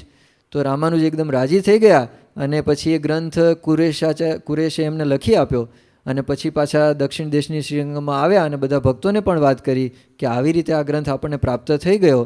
અને પછી એના આધારે પોતે આખું શ્રી ભાષ્ય, બ્રહ્મસૂત્ર ઉપર શ્રી ભાષ્ય, એ બોધાયન વૃત્તિ જ્યારે જોઈ રામાનુજે ત્યારે પણ એમને ખ્યાલ આવ્યો કે પોતે જે પ્રકારના અર્થો વિચારતા હતા અને કરતા હતા અને માનતા હતા એ પ્રકારના અર્થો આની અંદર છે. એટલે આખું શ્રી ભાષ્ય બ્રહ્મસૂત્ર ઉપર એમણે લખ્યું. અને ત્યાર પછી પણ બીજા ઘણા બધા ગ્રંથો એમણે લખ્યા. બધા વેદાર્થ સંગ્રહ, શ્રી ભાષ્ય તો વાત જોઈ, ગીતા ભાષ્ય લખ્યું એમણે, વેદાંત દીપ, વેદાંત સાર, શરણાગતિ ગદ્ય, શ્રીરંગ ગદ્ય અને વૈકુંઠ ગદ્ય, આ ગદ્ય ત્રયમ તરીકે ઓળખાય છે, અને નિત્ય ગ્રંથ, આવા બધા ગ્રંથો એમણે પોતે લખ્યા. તો આ રીતે એમણે પોતાના ગુરુ પાસે કરેલી પહેલી પ્રતિજ્ઞા કે બ્રહ્મસૂત્ર ઉપર શ્રી ભાષ્ય લખવું, એ પ્રતિજ્ઞા પૂર્ણ કરીને આ બધા ગ્રંથો લખ્યા. બીજું કુરેશ હતા, એમના દીકરા હતા, એમનું નામ પરાશર આપ્યું અને બીજી પ્રતિજ્ઞા પૂર્ણ કરી. અને શૈલપૂર્ણ નામના એમના શિષ્ય હતા, એના પુત્રનું નામ ષટકોપ આપ્યું. આ રીતે ત્રણેય પ્રતિજ્ઞા એમણે પૂર્ણ કરી. થોડા સમય પછી ત્યાં કોઈક એક યજ્ઞમૂર્તિ નામનો એક વિદ્વાન કાશીથી ત્યાં આવેલો અને બધાને હરાવતો ત્યાં શ્રીરંગ બાજુ આવેલો. તો એમણે આ શાસ્ત્રાર્થનો પડકાર ફેંક્યો. ત્યારે શાસ્ત્રાર્થ ઘણા દિવસ, 18 દિવસ સુધી ચાલ્યો અને પછી છેલ્લે યામુનાચાર્ય રચિત એક માયાવાદ ખંડન નામનો ગ્રંથ હતો, એની કોટીઓ ઉપર ચડાવતા ગયા અને યજ્ઞમૂર્તિને શાસ્ત્રાર્થમાં હરાવ્યો અને એ પણ એમનો રામાનુજાચાર્યનો શિષ્ય થયો. આ રીતે એમનો સંપ્રદાય વધવા લાગ્યો. પણ જેમ સંપ્રદાય વધે એમ કોઈકને એમના પ્રત્યે દ્વેષ પણ થાય. તો ત્યાંના જે રાજા હતા શ્રીરંગમના, એને રામાનુજ પ્રત્યે આવો દ્વેષ થયેલો અને એમને વિચાર આવ્યો કે આને જો આપણા મતમાં લઈ લઈએ તો એના કેટલા બધા શિષ્યો છે, હજારો શિષ્યો છે, એ બધા આપણા મતની અંદર આવી જાય. તો ત્યાં એમને પકડવા માટે એમના માણસોને મોકલ્યા. તો એ વખતે તો રામાનુજ પોતે સ્નાન કરતા હતા અને મહાપૂર્ણ સ્વામી, કુરેશ વગેરે એમની આજુબાજુ હતા અને ખબર પડી કે આ લોકો એમને પકડવા માટે આવ્યા છે. ત્યારે કુરેશે વાત કરી રામાનુજાચાર્યને કે આપ અમને આપનું જે વસ્ત્ર છે, આપ જે કાયમ માટે જે વસ્ત્ર ધારણ કરો છો એ અમને આપો, જેથી કરીને આ લોકોને એવું લાગશે કે આ જ રામાનુજ છે. એટલે એમણે આપી દીધું અને એ રામાનુજ છે એમ ધારી અને મહાપૂર્ણ સ્વામી અને કુરેશને લઈને રાજાના માણસો લઈ ગયા અને ત્યાં બધું એમના રાજ દરબારની અંદર ચર્ચાઓ થઈ. રાજાને પણ ખ્યાલ આવ્યો કે તો બહુ બુદ્ધિશાળી છે. એટલે એમણે વાત કરી, પોતાના મત પ્રમાણે રાજાએ બોલવાનું કીધું, પણ કુરેશે ના પાડી. એટલે રાજાએ પછી વાત કરી એમના માણસોને કે આ બંનેની આંખો કાઢી નાખો. એટલે એમની બંનેની આંખો કાઢી અને મોકલી દીધા અને કીધું કે આને ત્યાં શ્રીરંગમાં મૂકી આવો. તો આવી રીતે ત્યાં મોકલી દીધા. અને પણ કુરેશનું સમર્પણ આની અંદર જોવા મળે કે પોતાના ગુરુ માટે પોતાની આંખો પણ ગુમાવી. આમ તો પોતાનું જીવન ગુમાવવું પડે તો પણ પોતે તૈયાર હતા, પણ આંખો આવી રીતે સમર્પિત કરી અને રામાનુજાચાર્યને બચાવ્યા. એટલે આવ્યો ઉપદ્રવ થયો એટલે પછી શ્રીરંગમમાંથી રામાનુજાચાર્ય ત્યાંથી નીકળી અને યાદવાદ્રી, જેને અત્યારે મેલુકોટે કહે છે, ત્યાં જઈને પોતે 12 વર્ષ સુધી ત્યાં રહ્યા. અને પછી રાજાએ આવો દ્રોહ કર્યો એટલે એને અમુક એવો પ્રકારનો રોગ થયો, એટલે પછી રોગમાંથી જ એનું મૃત્યુ થયેલું. એ સમાચાર જ્યારે રામાનુજાચાર્યને મળ્યા ત્યાર પછી પોતે શ્રીરંગમમાં પાછા આવ્યા. પણ ત્યાર પછી એમનો શિષ્ય સમુદાય પણ ખૂબ વધતો જતો હતો અને 60 વર્ષ સુધીનું જે એમનું જે આયુષ્ય હતું ત્યાં સુધીમાં તો શિષ્ય સમુદાય પણ ઘણો બધો મોટો થયેલો, ગ્રંથો પણ ઘણા બધા પોતે લખેલા એમના શિષ્યો દ્વારા પણ રચાવતા હતા. અને પછી છેલ્લા 60 વર્ષ જેવું તો લગભગ પોતે શું કર્યું કે ત્યાં જે શ્રીરંગનાથ સ્વામી એટલે કે જે ભગવાન ત્યાંના શ્રીરંગ ક્ષેત્રના ભગવાન એની સેવાની અંદર પોતાનું જીવન પોતે વિતાવ્યું. અને 120 વર્ષની ઉંમરે એ પોતે પરમપદને એટલે કે પોતાનો દેહનો ત્યાગ કર્યો. તો આ રીતે આપણે સંક્ષિપ્તની અંદર રામાનુજાચાર્યનું જીવનની વાત સાંભળી. રામાનુજાચાર્યે પોતાના જીવન દરમિયાન ઘણી બધી જગ્યાએ વિષ્ણુના મંદિરો બંધાવ્યા. એની અંદર વિષ્ણુ ભગવાન અને એમના ભક્તોની મૂર્તિઓનું સ્થાપન કરાવ્યું. આખો જે શ્રી સંપ્રદાય એની અંદર પૂજાનો વિધિ આખો વ્યવસ્થિત કરાયો, એનો નિર્ણય કરી આપ્યો. ઉત્સવોની આખી વ્યવસ્થાઓ બાંધી આપી અને 74 જેટલા વિદ્વાન શિષ્યોને આચાર્યની પીઠ ઉપર સ્થાપ્યા. 700 જેટલા ત્યાગીઓ સંન્યાસીઓ પોતે બનાવ્યા. 12,000 જેટલા વૈષ્ણવોનો આખો શિષ્ય સમુદાય અને એ પોતે બનાવ્યો. અને દ્રાવિડ દેશ એટલે કે દક્ષિણની અંદર જે દિવ્ય દેશો કહેવામાં આવે છે, અમુક સ્થાન એવા છે જે શ્રીરંગમ છે, પછી તિરુપતિ છે, પછી કાંચીપુરમ છે, આવા બધા સ્થાનોને લગભગ 100 કુલ આખા વિશ્વની અંદર 108 દિવ્ય દેશો ગણવામાં આવે છે. એમાં જે દ્રવિડ દેશોના જે દિવ્ય દેશો હતા એને પોતાના સંપ્રદાયને અનુકૂળ કર્યા. તો આવી રીતે એમના જીવનની અંદર આ સંપ્રદાયનું સ્થાપન, એમની ઉદારતા, એમના જીવનમાં ભગવાનની ભક્તિ, એ બધું આપણને જોવા મળે છે. એમની ઉદારતાની વાત આપણે કરી તો આલવાર જે સંતો થયા, જે એમની બહુ જ પહેલાં, એ લોકો એવું માનતા કે બધા સ્ત્રી પુરુષો હોય, કોઈ પણ જાતિના હોય, કોઈ પણ વ્યક્તિ હોય, દરેક મનુષ્ય માત્રનો મોક્ષના માર્ગમાં અધિકાર છે એવું આલવાર માનતા. એ અભિગમને રામાનુજાચાર્ય પણ પોતાના મતની અંદર સ્વીકારેલો અને પ્રપત્તિ એટલે કે ભગવાનની શરણાગતિનો માર્ગ બધા માટે પોતે ખોલી આપેલો. એટલા માટે લાખો લોકો એમના સંપ્રદાયની અંદર વૈષ્ણવ સંસ્કારયુક્ત થઈ અને એની પોતે અનુયાયી બનેલા. તો આવી જે એમની ઉદાર ભાવના હતી, બધા માટે સમાન ભાવ, દરેકની અંદર ભગવાનને પોતે જોતા, જે કોઈ ભક્ત હોય એની અંદર પોતે ભગવાનનું દર્શન કરતા, એમની સેવા કરવાની ઈચ્છા રાખતા.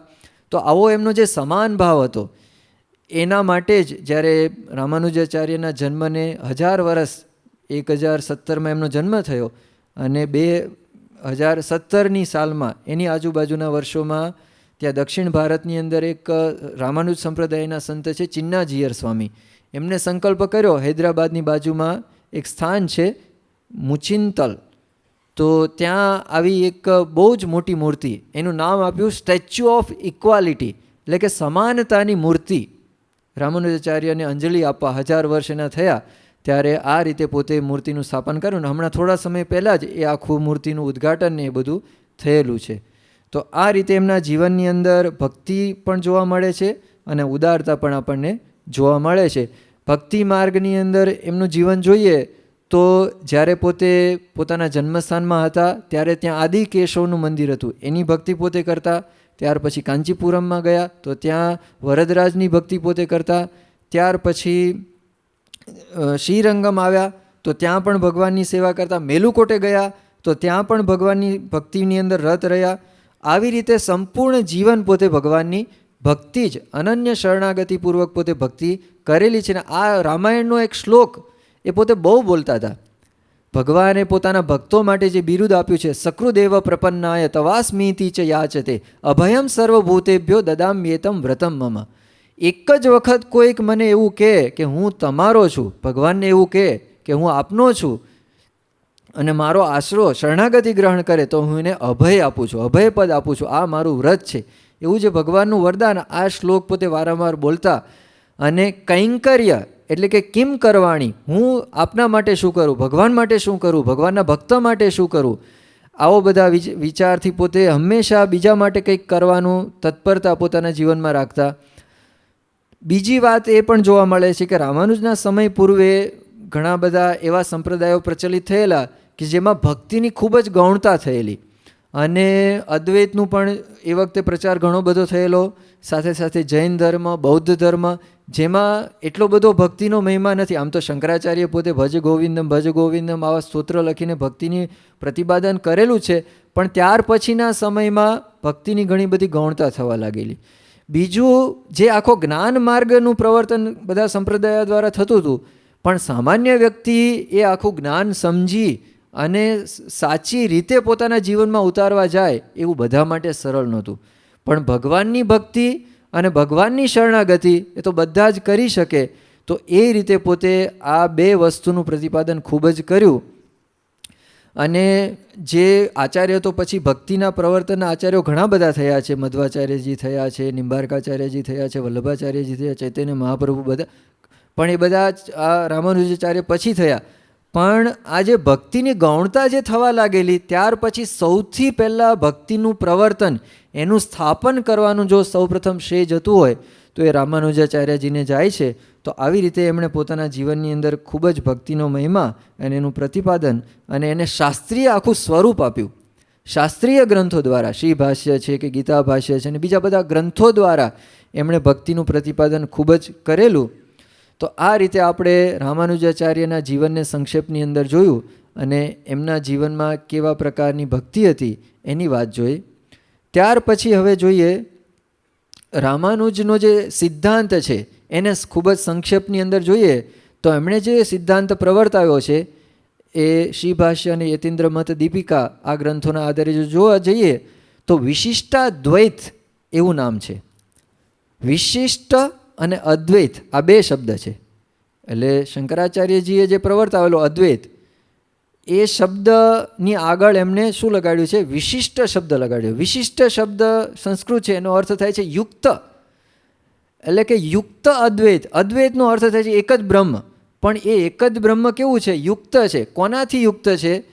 તો ચૈતન્ય એવા જીવો, ચિત્ત એટલે કે જીવો, અને અચિત એટલે કે માયા, એનાથી યુક્ત એવા ભગવાન છે. એટલે ખાલી ભગવાન નથી, પણ ભગવાન જે છે એ જીવો અને માયાથી યુક્ત, એટલે કે બીજા પણ બે તત્વ છે. એવી રીતે પોતે આખું સિદ્ધાંતનું પ્રતિપાદન કરેલું. અને જીવો અને માયા પરમાત્માનું એક પોતાના ધામમાં સ્વરૂપ તો હોય જ છે, પણ પોતે અંતર્યામી શક્તિથી બધે જ વ્યાપક હોય છે અને દરેકની અંદર રહેલા છે. એટલે કે જીવો અને માયા આખું જગત છે એ પરમાત્માનું એક શરીર જેવું છે, એમને રહેવાનું સ્થાન છે. અંતર્યામી શક્તિ એ પરમાત્મા રહેલા છે અને પરમાત્મા એના શરીરી છે. એવો શરીરી સંબંધ, એને જે શેષિત્વ સંબંધ, નિયામક સંબંધ અથવા તો સેવક સ્વામિત્વ સંબંધ, એ રીતે પોતે આ આખું પ્રતિપાદન પોતે કરેલું. એમના સિદ્ધાંતની અંદર પરમાત્માને 5 પ્રકારે સમજવામાં આવે છે. પરમાત્મા તો એક જ છે, પરંતુ એના 5 સ્વરૂપો માનવામાં આવે છે: પર, વ્યુહ, વિભવ, અંતર્યામી અને અર્ચા સ્વરૂપ. પર સ્વરૂપ એટલે કે પરમાત્મા પોતાના વૈકુંઠ ધામની અંદર બિરાજમાન છે, એ પર સ્વરૂપ. બીજું સ્વરૂપ એ ભગવાનનું સ્વરૂપ ચતુર્ભુજ માનવામાં આવે છે ધામની અંદર જે છે પર સ્વરૂપે. બીજું સ્વરૂપ જે છે એ વ્યુહ એટલે કે વાસુદેવ, શંકર્ષણ, અનિરુદ્ધ અને પ્રદ્યુમ્ન એ પ્રકારે જગતની ઉત્પત્તિ વગેરે માટે અને લોકો એમની ઉપાસના કરી શકે એ માટે વ્યુહ સ્વરૂપે પોતે થાય છે. ત્રીજું સ્વરૂપ જે છે વિભવ એટલે કે ભગવાનના અવતારો, રામકૃષ્ણાદિક રૂપે જે ભગવાનના અવતાર થાય છે એને વિભવ તરીકે સ્વીકાર્યા છે. અને પછીનું સ્વરૂપ છે અંતર્યામી. ખાસ કરીને બૃહદારણ્યકની અંદર પરમાત્માના અંતર્યામી સ્વરૂપ, બધે જ પરમાત્મા એક એક અણુની અંદર રહી અને દરેકનું નિયમન કરે છે. અંતઃસ્થિત્વા યમયિતુમ શીલમસ્ય, એટલે કે અંદર રહી અને બધાનું નિયમ કરવાનો જેમનો સ્વભાવ છે એવા પરમાત્માનું સ્વરૂપનો એમણે સ્વીકાર કરેલો છે. અને અર્ચાવતાર એટલે કે મૂર્તિઓ ભગવાનની, જે તિરુપતિ બાલાજીની અંદર વેંકટેશ ભગવાન છે, અથવા તો રંગ ક્ષેત્રની અંદર શ્રી રંગનાથ ભગવાન છે, વગેરે જે મૂર્તિઓ છે એ પણ ભગવાનનું સ્વરૂપ છે. આ રીતે પોતે પરમાત્માના સ્વરૂપનું પ્રતિપાદન કર્યું છે. બીજું માયાનું, એટલે આપણે જોયું પરમાત્માનું સ્વરૂપ એ કેવી રીતે છે, તો પરબ્રહ્મનું અદ્વૈત, એટલે કે પરમાત્મા એક જ છે પણ યુક્ત છે. કોનાથી યુક્ત છે? ચિત એવા જીવો અને અચિત એવી માયાથી યુક્ત છે. બીજું જે તત્વ છે, 3 તત્વનો આ સંપ્રદાયમાં સ્વીકાર છે, પરમાત્મા, માયા, પરમાત્મા અને ઈશ્વર શબ્દથી પણ કહેવામાં આવે છે. માયા ત્રિગુણાત્મિકા છે અને પરિવર્તનશીલ છે, અને જગતની સૃષ્ટિ, આખી જે સૃષ્ટિ છે એનું ઉપાદાન કારણ, એટલે કે રો મટીરિયલ જેને આપણે કહી શકીએ, એવું આ માયા છે અને ભગવાનને આધીન છે. ત્રીજું તત્વ છે જીવ. એ ચૈતન્ય તત્વ છે અને અનેક છે, એક નથી. જીવો અનંત છે, અસંખ્ય છે, અને એમનું માપ, પરિમાણ કેવું છે? અણુ જેવા છે, સૂક્ષ્મ છે દરેક જીવો. અને દરેક શરીરની અંદર જુદા જુદા જીવો છે, એક જ જીવ નથી. એવી રીતે એમણે જીવનું પ્રતિપાદન કર્યું. પ્રાકૃત આપણું જે શરીર હોય, પ્રકૃતિમાંથી બનેલું જે શરીર છે, એનો શરીર, એની અંદર રહેનારો એ જીવ છે. અને સાથે સાથે પરમાત્માના શરીર રૂપ પણ છે. એટલે પરમાત્મા, જીવ પોતાના શરીરમાં રહે છે, પણ પરમાત્મા છે જીવની અંદર પણ રહે છે. એ રીતે પરમાત્માનું શરીર પણ છે. એ રીતે જીવનું પ્રતિપાદન કર્યું છે.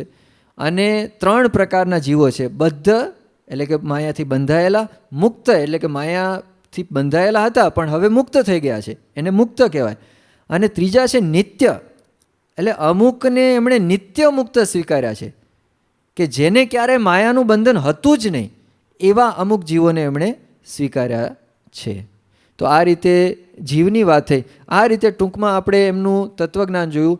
ત્યાર પછીના સમયમાં વિશિષ્ટાદ્વૈત સંપ્રદાયની અમુક જે શાખાઓ થઈ, એમાં મુખ્ય 2 શાખાઓના નામનો ઉલ્લેખ થતો હોય છે. એમાં એક વડકલય અને તેંકલય. એનો સંસ્કૃતની અંદર વડકલયને ઉત્તર કલા કહે છે. ઉત્તર કલા શબ્દ સંસ્કૃતમાં સંસ્કૃત વેદાંત માટે બોલાય છે. વેદાંત જ છે પણ સંસ્કૃત ભાષામાં રહેલું વેદાંત. આ ભાષાના આધારે બંનેનો પ્રકાર પાડવામાં આવે છે. સંસ્કૃતમાં રહેલા વેદાંતના ગ્રંથોને મુખ્ય માની અને દ્રાવિડ ભાષામાં એ વેદાંતને પછી સ્વીકારવામાં આવે તો એને વડકલય સંપ્રદાય કહેવામાં આવેલો છે. અને તેંકલય એનો અર્થ છે દક્ષિણ કલા, એટલે કે દક્ષિણ શબ્દથી દ્રાવિડ પ્રબંધરૂપ, જે દ્રાવિડ ભાષામાં રહેલું જે વેદાંત, એટલે કે દ્રાવિડ ભાષામાં રહેલા આ સંપ્રદાયના સિદ્ધાંતના ગ્રંથોને મુખ્ય માની, પ્રધાન માની અને એને અનુસારે સંસ્કૃત વેદાંતને સ્વીકારવામાં આવતા આચાર્યોએ પ્રવર્તાવેલો સંપ્રદાય એને તેંકલય કહે છે. તો આવી રીતે આ 2 સંપ્રદાયની માન્યતા છે. અને એની પણ ઘણી બધી શાખાઓ, પ્રશાખાઓ ઘણી બધી થયેલી છે ત્યાર પછી પણ. તો આ રીતે વિશિષ્ટાદ્વૈતની આપણે વાત જોઈ. રામાનુજાચાર્યનું જીવન ચરિત્ર જોયું, એમણે પ્રવર્તાવેલો સિદ્ધાંત, એની પણ સંક્ષેપમાં વાત સમજ્યા. જ્યારે આપણે ભગવાન સ્વામિનારાયણના જીવન તરફ દૃષ્ટિપાત કરીએ તો ભગવાન સ્વામિનારાયણે પણ રામાનુજાચાર્યજીને ખૂબ જ આદર આપેલો છે. જ્યારે પોતે અયોધ્યાની અંદર હતા ત્યારે ત્યાંના અયોધ્યાના સંતો પાસેથી પણ રામાનુજાચાર્યજીના મહિમાનું પોતે શ્રવણ કરેલું. અને રામાનુજાચાર્યજીએ જે પ્રવર્તાવેલી ભક્તિની પરંપરા, એના માટે પણ ભગવાન સ્વામિનારાયણને રામાનુજાચાર્યજી માટે આદર હતો. જ્યારે પોતે ગૃહત્યાગ કરી અને સમગ્ર ભારતનું ભ્રમણ કર્યું ભગવાન સ્વામિનારાયણે, ત્યારે પણ જે રામાનુજ સંપ્રદાયની અંદર માનવામાં આવતા દિવ્ય દેશો, 108 જે દિવ્ય દેશો માનવામાં આવે છે, એમાંથી ઘણા બધા દિવ્ય દેશોની અંદર ભગવાન સ્વામિનારાયણ પોતે ગયેલા છે. શ્રીરંગ ક્ષેત્રની અંદર પોતે ગયેલા અને ત્યાં લગભગ 2 મહિના જેવું ભગવાન સ્વામિનારાયણ રહેલા અને ત્યાંના જે પંડિતો જોડે પણ ચર્ચાઓ કરેલી. ત્યાર પછી તોતાદ્રી, એક અત્યારના સમયની અંદર એક મુખ્ય પીઠોમાંની એક રામાનુજની પીઠ એ તોતાદ્રી છે. તો ત્યાં પણ પોતે ગયેલા અને ત્યાં પણ પોતે થોડોક રામાનુજના સિદ્ધાંતનો અભ્યાસ પણ પોતે કરેલો, વાંચન પણ કરેલું. પછી ભૂતપુરી, જે રામાનુજાચાર્યનું જન્મસ્થાન, એમાં તો સ્વામિનારાયણ ભગવાન છે એ પોતે રામેશ્વરથી નીકળીને આગળ જતા હતા, પણ એ એમના જન્મસ્થાનના દર્શન કરવા માટે જ સ્પેશિયલ 400 કિલોમીટરનું અંતર પાછું કાપીને ત્યાં દર્શન કરવા માટે ગયેલા. તો આવો આદર એમને હતો. મેલુકોટેની અંદર પણ સ્વામિનારાયણ ભગવાન લગભગ 2 દિવસ સુધી રોકાયેલા, અને વિષ્ણુ કાંચી જે કાંચીપુરમ કહે છે ત્યાં પણ ભગવાન સ્વામિનારાયણ ગયેલા. ઘણી બધી જગ્યાએ ગયેલા. આ તો થોડાક, બદ્રીનાથ પણ એમનો દિવ્ય દેશ ગણાય છે. તો આવા બધી જગ્યાઓમાં ભગવાન સ્વામિનારાયણ પોતે ગયેલા. અને જ્યારે ભગવાન સ્વામિનારાયણે પોતાનો સંપ્રદાય સ્થાપ્યો ત્યાર પછી પણ ઘણી વખત રામાનુજાચાર્ય લિખિત ગ્રંથો અને શ્રી ભાષ્ય વગેરે, ગીતા ભાષ્ય વગેરે ગ્રંથો પણ પોતે સાંભળતા. આ રીતે પોતે એમના ભગવાન સ્વામિનારાયણના જીવનની અંદર રામાનુજાચાર્ય પ્રત્યે અને એમના સંપ્રદાય પ્રત્યે, એમના સિદ્ધાંત પ્રત્યે પણ આદર આપણને જોવા મળે છે. હવે વિશિષ્ટાદ્વૈત અને અન્ય દર્શનોને સંક્ષેપમાં જોઈએ તો વેદાંત જે આખું છે એની અંદર 7 દર્શનો અત્યારે પ્રસિદ્ધ છે. શંકરાચાર્યજીએ પ્રવર્તાવેલું અદ્વૈત દર્શન, રામાનુજાચાર્યજીએ પ્રવર્તાવેલું વિશિષ્ટાદ્વૈત દર્શન, મધ્વાચાર્યજીએ પ્રવર્તાવેલું દ્વૈત દર્શન, નિંબાર્કાચાર્યજીએ પ્રવર્તાવેલું દ્વૈતાદ્વૈત દર્શન, વલ્લભાચાર્યજીએ પ્રવર્તાવેલું શુદ્ધાદ્વૈત દર્શન, ચૈતન્ય મહાપ્રભુએ પ્રવર્તાવેલું અચિંત્ય ભેદાભેદ દર્શન, અને ભગવાન સ્વામિનારાયણે પ્રવર્તાવેલું અક્ષર પુરુષોત્તમ દર્શન અત્યારે આ વિશ્વની અંદર વેદાંત શબ્દથી, વેદાંત દર્શનો તરીકે આ 7 દર્શનોને સ્વીકારવામાં આવે છે. હવે આ દરેક વેદાંત દર્શન આપણે જોઈએ તો એની અંદર અમુક પ્રકારનું સામ્ય હોય છે. દરેક વેદાંત, કોઈ પણ વેદાંત દર્શન, આ 7 નામ આપણે સાંભળ્યા, એમાં દરેક વેદાંત દર્શન પરબ્રહ્મ તત્વનો સ્વીકાર કરે છે, દરેક વેદોનો સ્વીકાર કરે છે, દરેક વેદાંત દર્શન પ્રસ્થાનત્રયનો સ્વીકાર કરે છે. જ્ઞાન પામવું હોય તો જ્ઞાન પામવાના મુખ્ય પ્રમાણ તરીકે શબ્દ પ્રમાણો, અનુમાન પ્રમાણ, પ્રત્યક્ષ પ્રમાણ, ઘણા બધા પ્રમાણોની ચર્ચાઓ થતી હોય છે. પણ એમાં શબ્દ પ્રમાણ જે છે, એટલે કે શાસ્ત્ર પ્રમાણ અને આપ્ત વ્યક્તિ, આપ્ત એવા જે ગુરુ, એમના મુખે નીકળેલા વચનો, એને સૌથી વધારે પ્રાધાન્ય અપાતું હોય છે. પછી દરેક વેદાંત દર્શન જગતના કારણ તરીકે પરબ્રહ્મ તત્વનો સ્વીકાર કરે છે, કર્મ સિદ્ધાંત અને પુનર્જન્મનો સ્વીકાર કરે છે, ગુરુ પરંપરાનો સ્વીકાર બધા જ કરે છે, અને ગુરુ પરંપરાનો આદર પણ કરે છે, અને ગુરુની પ્રસન્નતાથી આધ્યાત્મિક ઉન્નતિ થાય એનો પણ સ્વીકાર કરવામાં આવતો હોય છે. પોતાની મુક્તિ માટે સાધના કરવી જોઈએ, અને સાધના કરવાથી પોતાના સંપ્રદાય પ્રમાણે વ્યવસ્થિત યથાર્થપણે સાધના થાય તો એ પ્રમાણેની મુક્તિ મળે છે. એ પ્રકારનો સ્વીકાર દરેક વેદાંત દર્શનો કરતા હોય છે. આ રીતે દરેકની અંદર સામ્ય એટલે કે સમાનતાના આપણને દર્શન થાય છે. હવે વિશિષ્ટાદ્વૈત અને અન્ય દર્શનોની વિલક્ષણતા, આમ તો 7 દર્શનો છે એટલે બધાનું આપણે વિલક્ષણતા જોવા જઈએ તો અમુક અંશે, હમણાં આપણે જે આ બધા મુદ્દાઓ જોયા એટલા મુદ્દાઓ સમાન છે, એટલે સામ્ય પણ છે, અને અમુક અંશો એમાંથી દરેકની અંદર અન્યોન્ય જુદું પણ જોવા મળે છે. એટલે અમુક ભાગ સમાન છે અને અમુક ભાગ જુદો છે, ભિન્ન છે. એટલે સંપૂર્ણપણે એને સમાન ન કહેવાય. દરેક દર્શનોમાં અન્ય દર્શનથી ભિન્નતા જોવા મળે છે, એ એને અન્ય દર્શનથી વિલક્ષણ એટલે કે જુદું સાબિત કરે છે. એ રીતે ભગવાન સ્વામિનારાયણ પ્રબોધિત જે અક્ષર પુરુષોત્તમ દર્શન છે એ પણ વિશિષ્ટાદ્વૈત દર્શનથી વિલક્ષણ છે, જુદું છે. ઘણી વખત આવી રીતે અમુક ભાગ સમાન હોય એટલે ઘણી વખત ભગવાન સ્વામિનારાયણે જે સિદ્ધાંત પ્રવર્તાવ્યો અક્ષર પુરુષોત્તમ દર્શન, એના માટે પણ ઘણી વખત એવી ભ્રાંતિ થવાની શક્યતા છે કે આ પણ એક વિશિષ્ટાદ્વૈત દર્શનની શાખા છે. કારણ કે ભગવાન સ્વામિનારાયણે રામાનુજાચાર્યને ખૂબ આદર આપેલો છે, એમના સિદ્ધાંતને પણ આદર આપેલો છે, પણ પોતાનો સિદ્ધાંત તો પોતે મૌલિક સિદ્ધાંત, વિલક્ષણ સિદ્ધાંત આપેલો છે, છતાં પણ આવો જ્યારે ભગવાન સ્વામિનારાયણના ઉપદેશોમાં રામાનુજાચાર્ય પ્રત્યે આદર જોવા મળે છે, એમના જીવનમાં એમના પ્રત્યે આદર જોવા મળે છે, ત્યારે આવી એક ભ્રાંતિ થતી હોય છે કે વિશિષ્ટાદ્વૈતની જ આ એક અક્ષર પુરુષોત્તમ દર્શન એ શાખા છે. પરંતુ આપણે જોઈએ કે અક્ષર પુરુષોત્તમ દર્શન અને વિશિષ્ટાદ્વૈત દર્શન એ અમુક દૃષ્ટિકોણથી સમાન પણ છે અને અમુક દૃષ્ટિકોણથી વિલક્ષણ, ભિન્ન પણ છે. તો આપણે જોઈએ તો બંને દર્શનો જે છે એના મુખ્ય સ્થાપક, વિશિષ્ટાદ્વૈત દર્શનના સ્થાપક હતા મુખ્ય સ્થાપક રામાનુજાચાર્ય. અક્ષર પુરુષોત્તમ દર્શનના સ્થાપક ભગવાન સ્વામિનારાયણ પોતે જ છે. અને એના પ્રખર પ્રવર્તક એ બ્રહ્મ સ્વરૂપ શાસ્ત્રીજી મહારાજ હતા. બંનેની અંદર તત્વોની સંખ્યા જે નિત્ય તત્વો તરીકે 3 રામાનુજ સંપ્રદાયની અંદર વિશિષ્ટાદ્વૈત દર્શનની અંદર 3 તત્વોનો સ્વીકાર છે. જીવો અનંત છે, પછી માયા અને પરબ્રહ્મ એ એક છે. અક્ષર પુરુષોત્તમ દર્શનની અંદર ભગવાન સ્વામિનારાયણના ઉપદેશ વચનોના આધારે જો આપણે જોઈએ તો 5 તત્વોનો સ્વીકાર કરવામાં આવ્યો છે. ગરડા પ્રથમનું 7, ગરડા અંત્યનું 10, પંચાળા 2 વગેરેની અંદર જીવ, ઈશ્વર, માયા, અક્ષર બ્રહ્મ અને પરબ્રહ્મ આ 5 તત્વો ભિન્ન છે, નિત્ય છે, જુદા છે એવું પ્રતિપાદન કરવામાં આવ્યું. પંચાળા 2ની અંદર તો ભગવાન સ્વામિનારાયણે એકબીજા તત્વ એક ન સમજી લે એના માટે પોતે પ્રતિપાદન પણ કરેલું છે. એક પણ ન સમજાઈ જાય એના માટે પણ. જ્યારે પોતે ગૃહત્યાગ કરીને નીકળ્યા ત્યારે વિચરણ વખતે પણ આ 5 તત્વ સંબંધી જુદા જુદા તીર્થોમાં, સ્થાનોમાં, કોઈ મઠોમાં મળે કોઈકને ત્યારે આ 5 તત્વો માટેના પ્રશ્ન પૂછતા, એનું સ્વરૂપ શું છે. તો એ રીતે પણ એમના જીવનમાં આ 5 તત્વનો આગ્રહ જોવા મળે છે. ગરડા પ્રથમના 7મા વચનામૃતની અંદર ભગવાન સ્વામિનારાયણે આને જ અધ્યાત્મ વાર્તા કીધી છે કે અધ્યાત્મ વાર્તા શું છે, તો આ 5 તત્વોનું સ્વરૂપ યથાર્થપણે સમજવું એને અધ્યાત્મ વાર્તા તરીકે પોતે સંબોધી છે.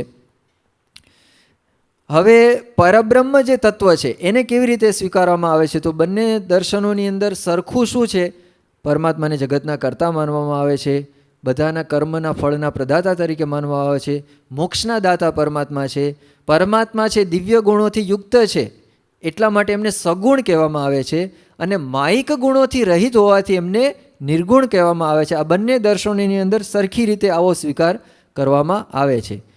પણ પરબ્રહ્મ તત્વ માટે વિશિષ્ટાદ્વૈત દર્શનની અંદર વિષ્ણુ ભગવાનનો સ્વીકાર કરવામાં આવે છે. અક્ષર પુરુષોત્તમ દર્શનની અંદર ભગવાન સ્વામિનારાયણનો સ્વીકાર કરવામાં આવે છે. વિશિષ્ટાદ્વૈત એટલા માટે કહેવામાં આવે છે કે ચિદ અચિદ એનાથી વિશિષ્ટ હોવાથી પરમાત્માને વિશિષ્ટ કહેવાયા છે.